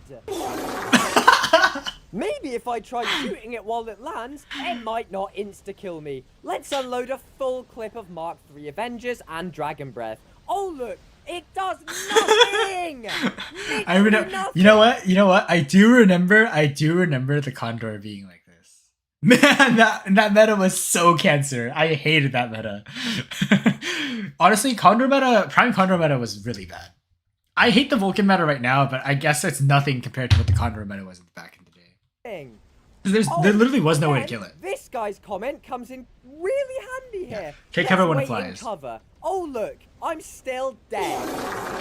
And then you get comments from people like this that are clearly living in La La Land. Actually, La La Wolf, Land. You could kill it both in the air and on the ground. Yeah, you can with hacks, and even by some miracle. If in one of every 100 1v1s with one, you do manage to get it to nearly half health, just like I am right here, even if it can delete the entire ultimate Fenrir on the ground when you're meant to be able to shoot it, then all it simply does is go into flight. And your then it heals stupid full health. teammates get it to full health! Look at this! It's madness! So, I would love for more people that have never set foot in Champion League in their life to tell me what the counter to the Condor is, because I'll try it, anything. But also, the other thing, maxed out gear isn't an option for free-to-play players. What are they meant to use? Yeah, that's very Maybe true. the Ravana, the robot that has survived every single meta. Well, not this one, because no matter how many times you face it, the Condor's 12-second flight will go through all the charges. So as soon as you run out of charges, you're dead. Very true. Maybe the Luchador, one of the strongest titans that could still fight against most of the new meta releases. Yep. Nope. The Still Condor true, by the way. Still true. How old is this video? A year old? Still true. can still do insane best damage titans. through your reflector shield without seemingly doing any damage to itself, rendering the Luchador. So what? Oh yeah, no, Prime. No, trust me. There were a lot of metas in the past that were broken. In my opinion, man, what would I even say is the worst meta? I don't think there is a definition of worst meta. In general, most meta stuff was bad. Like, do you guys remember when the Shock Train Spectre first came out? Oh my god, your entire team just... It was literally a Thanos snap, bro. The Spectre flies, it hits one of your teammates, it's just Thanos snap, gone. Back then, the Shock Train could go through walls.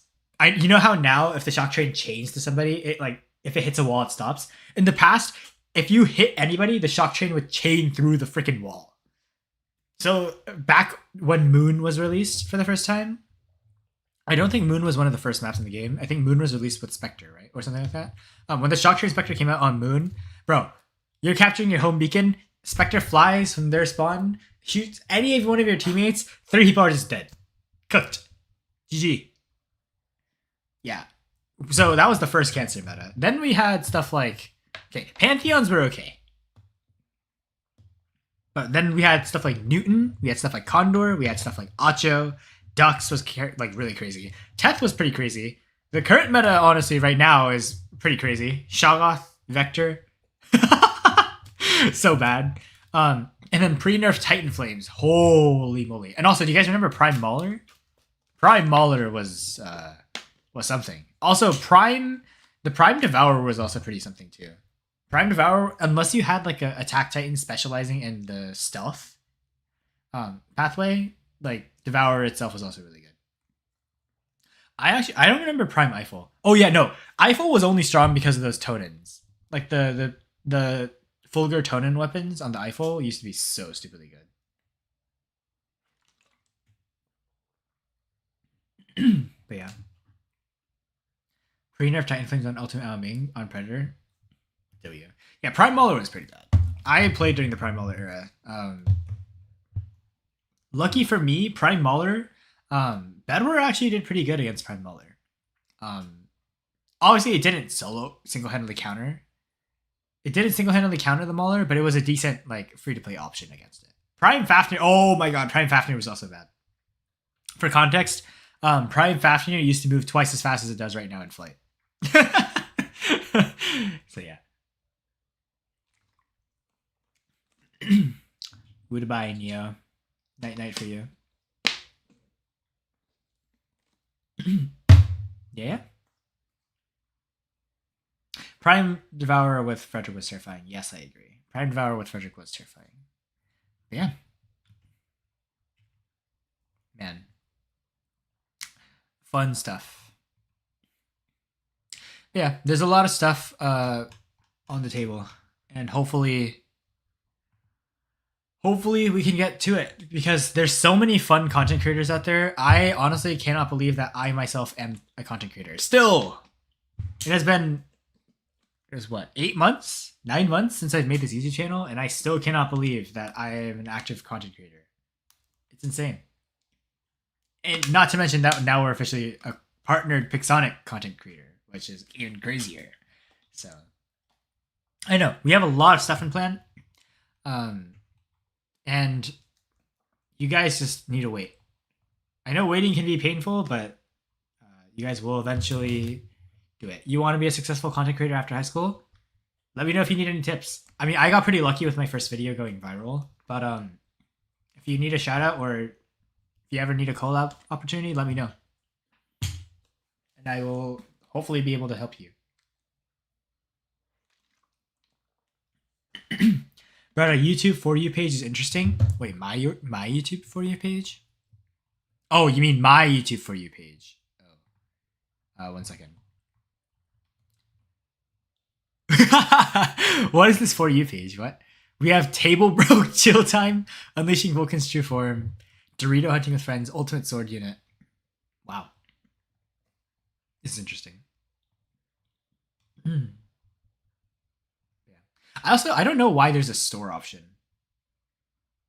I didn't mean to turn this on, but apparently there's a store option. Share a behind the scenes photo. What else is there? Give a shout out. Try to type @ to mention the channel. Share behind the scenes photo. Yeah. We'll see. My personal one? Oh, you mean my my main channel? Here, wait, let's see.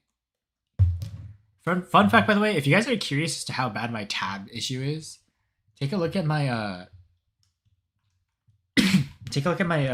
here. 1 second.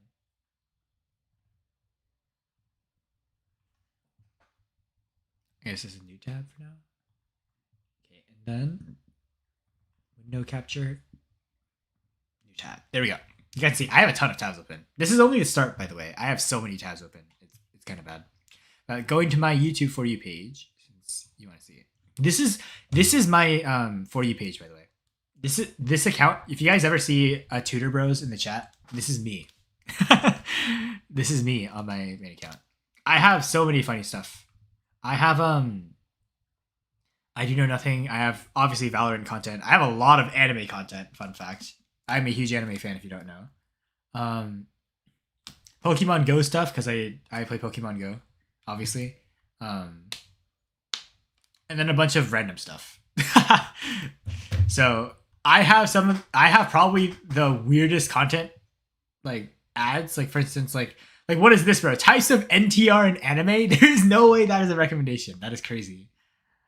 Like, like, what is this? Like, what is this? But yeah. Can you shout out my world-class pho cooking skills? I wish. I don't know what your pho tastes like, but hopefully it tastes good. Hello, Ravager Rog. Yeah. There's so much stuff. Oh, Bad Piggies. Easy Speezy. Ain't no way Easy Speezy is...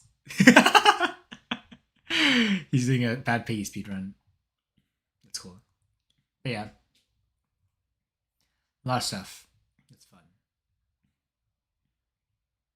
Also, by the way, if you... I don't really watch animes, but this is so fun. Wait, I cheated on my girlfriend with my cousin. Wait, there's a video like that? Like, let's look a look. I cheated. Oh my god. I cheated. What? I didn't even see that. Wait, pause. Wait, let's go back. Oh my god, the video just left. I don't want to search it up again. But oh, that channel that you just saw, I'm pretty sure they do like skits. That's why. Gooner allegations ain't going to go. Yeah, it's bad. What's gonna fund the pay to win series? Me. I'm going to be funding the pay to win series. But the fun part of it is the pay to win account that we get is going to be given away. More details on that when we eventually get to the pay to win series, but that won't start for a while. Oh, we got a fragrant flower blooms in spring cover there. By the way, get the Moana photo. That's funny. But yeah, my as you guys can see, my recommendation page is kind of it's kind of fried. So yeah, but as you can see, I do get recommendations from Autobots too. So yeah, this is why I don't watch that many shorts, because the shorts are kind of brain rot. So yeah, like what the hell is this? What is this ad, bro? What is this? I'm gonna pretend I never saw that, bro. Pain. Whatever. Pretend you guys aren't seeing anything. How much are you sacrificing for the series? Rip wallet spending levels. Are you gonna wreck it? Here's my estimations. Okay. Right now, obviously, free to play series costs nothing, which is great. The pay to win series I'm expecting to cost minimum $700. I expect it to cost around $700 to make. Because the idea that I have for the pay to win series is we're gonna be using one robot. I can't talk. One robot to Champions League. yeah. I mean, I've already made more than $700, so I'm chilling there. But the reason why is because the idea that I'm having is when I make the account, whenever possible, the first opportunity we can, I'm going to be getting the newest released Ultimate Robot and fully maxing it. So for instance, if I were to make the pay to win series literally right now, I wouldn't be able to actually play on it yet, because the plan is, let's say for instance, next update, we get the Ultimate Raven. I would buy the Ultimate Raven, the Ultimate Atomizers, the Ultimate Pilot, and then fully Mark III it while we're still in like bronze or private league. No. It's going to be even better than that, Eins. It's going to be like Vulcan to champs, but ultimate whatever to champs. And we're going to push the limits. Can you beat Warobots with just literally one robot? Doesn't your account have to be level 30? I have no idea. But the idea will be, if it has to be level 30, then whatever. We'll play on it until we hit level 30.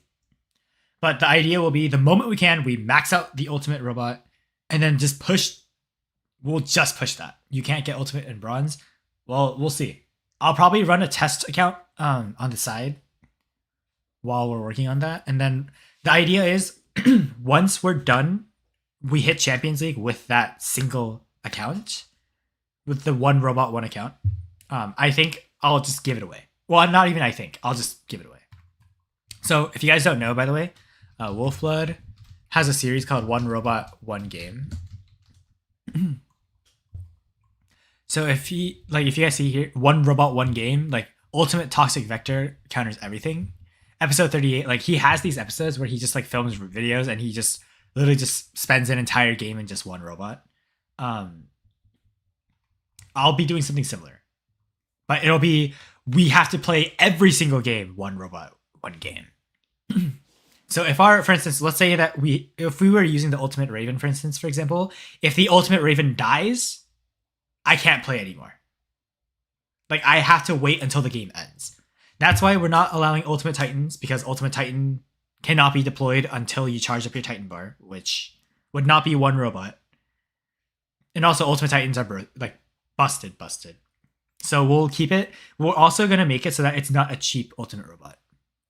Because Ultimate Robots, when they're cheap, typically aren't broken, right? Like for instance, if I get let's say like I invest in like the Ultimate Ares, right? A Mark III Ultimate Ares, yes, it's going to be good, but an Ultimate Ares on its own cannot get to Champions League.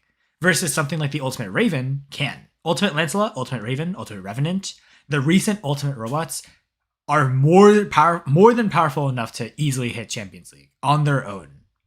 So we're going to be doing an actual speedrun. No need to watch any ads or anything. We're just going to be grinding games, and the entire thing is going to be on stream. And you guys can play on it whatever league you're in. Or I guess maybe not that. I'll probably just like play solo games, and then we'll still keep it within the realm of possibility, because if we just 6-man squad nonstop, it's going to be really hard. Because first of all, we're going to be pretty much only be playing in Champions League. Second, if you guys don't know, if you're in a squad, the amount of trophies you gain is actually the same for every single person. So let's say somebody places first and somebody places last. That first place guy does not get plus 30 and the last guy does not get minus 30. You both get 0, because it averages between the plus 30 and the minus 30 to give you 0 for both. So playing in a squad can actually be bad, because if you're playing with 6 people, you have to win. Because if you lose, everyone loses trophies. So, but yeah, that'll be the series. That'll start the moment we finish the free to play series. By the way, the free to play series, it will keep continuing probably to see how far we can actually push in Champions League with the free to play series. But besides that, we will be moving on to other War Robot stuff too. And don't you guys worry. Even if I do variety stuff, War Robots will still be the main content. And I probably won't be leaving War Robots for a long time.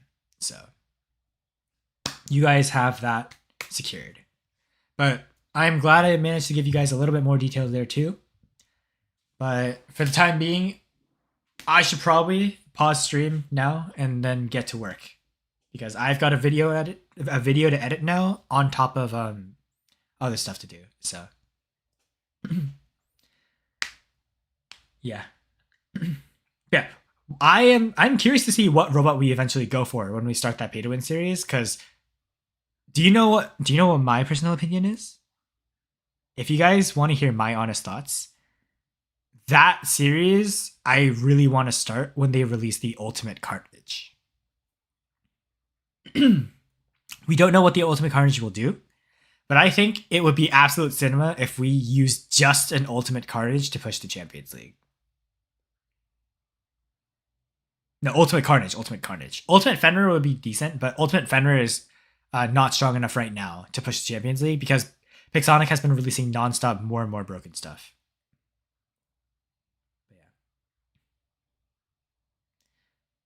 But yeah. We will see. If I have to, I think you can get XP from I think what you can do is you can buy premium to get 50% more XP. And then if I need to be a certain level to get ultimate offers, I will spend some money to level up faster if we have to.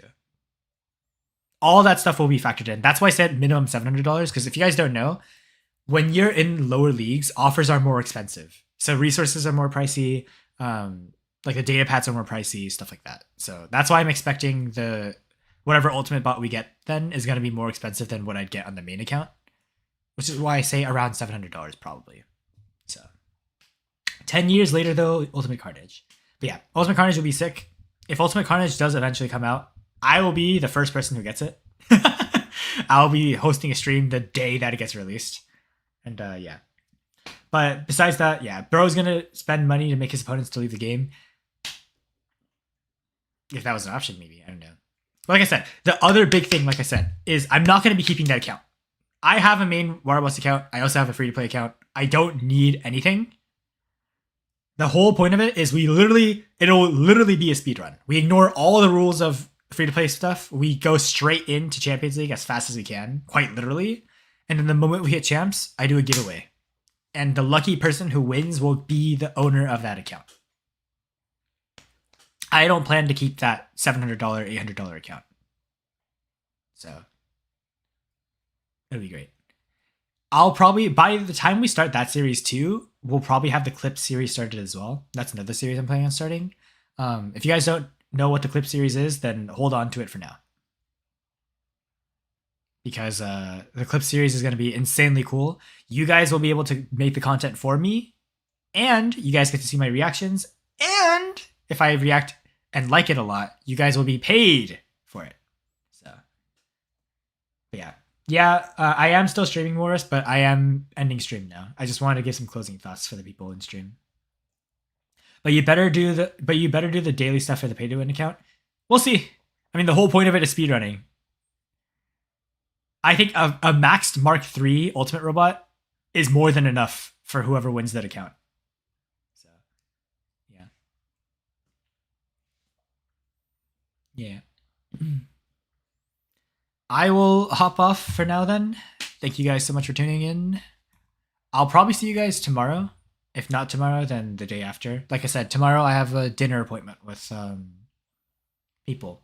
So I don't know what time I'll be streaming tomorrow. It'll be either in the morning or in like late towards night. So I'm willing to make clips for you if you want. More details on that in the future. Trust me, when the clip series start, everyone is going to go crazy. Literally everyone is going to go crazy because it is that good. So if it's night, I won't be able to get on. Don't worry. Like I said, I don't know what time the stream will be, but for the free play series, I'm going to try and like stream at noon for the time being. But yeah. All right. Well, time to close up stream. Thank you guys for joining in and tuning in.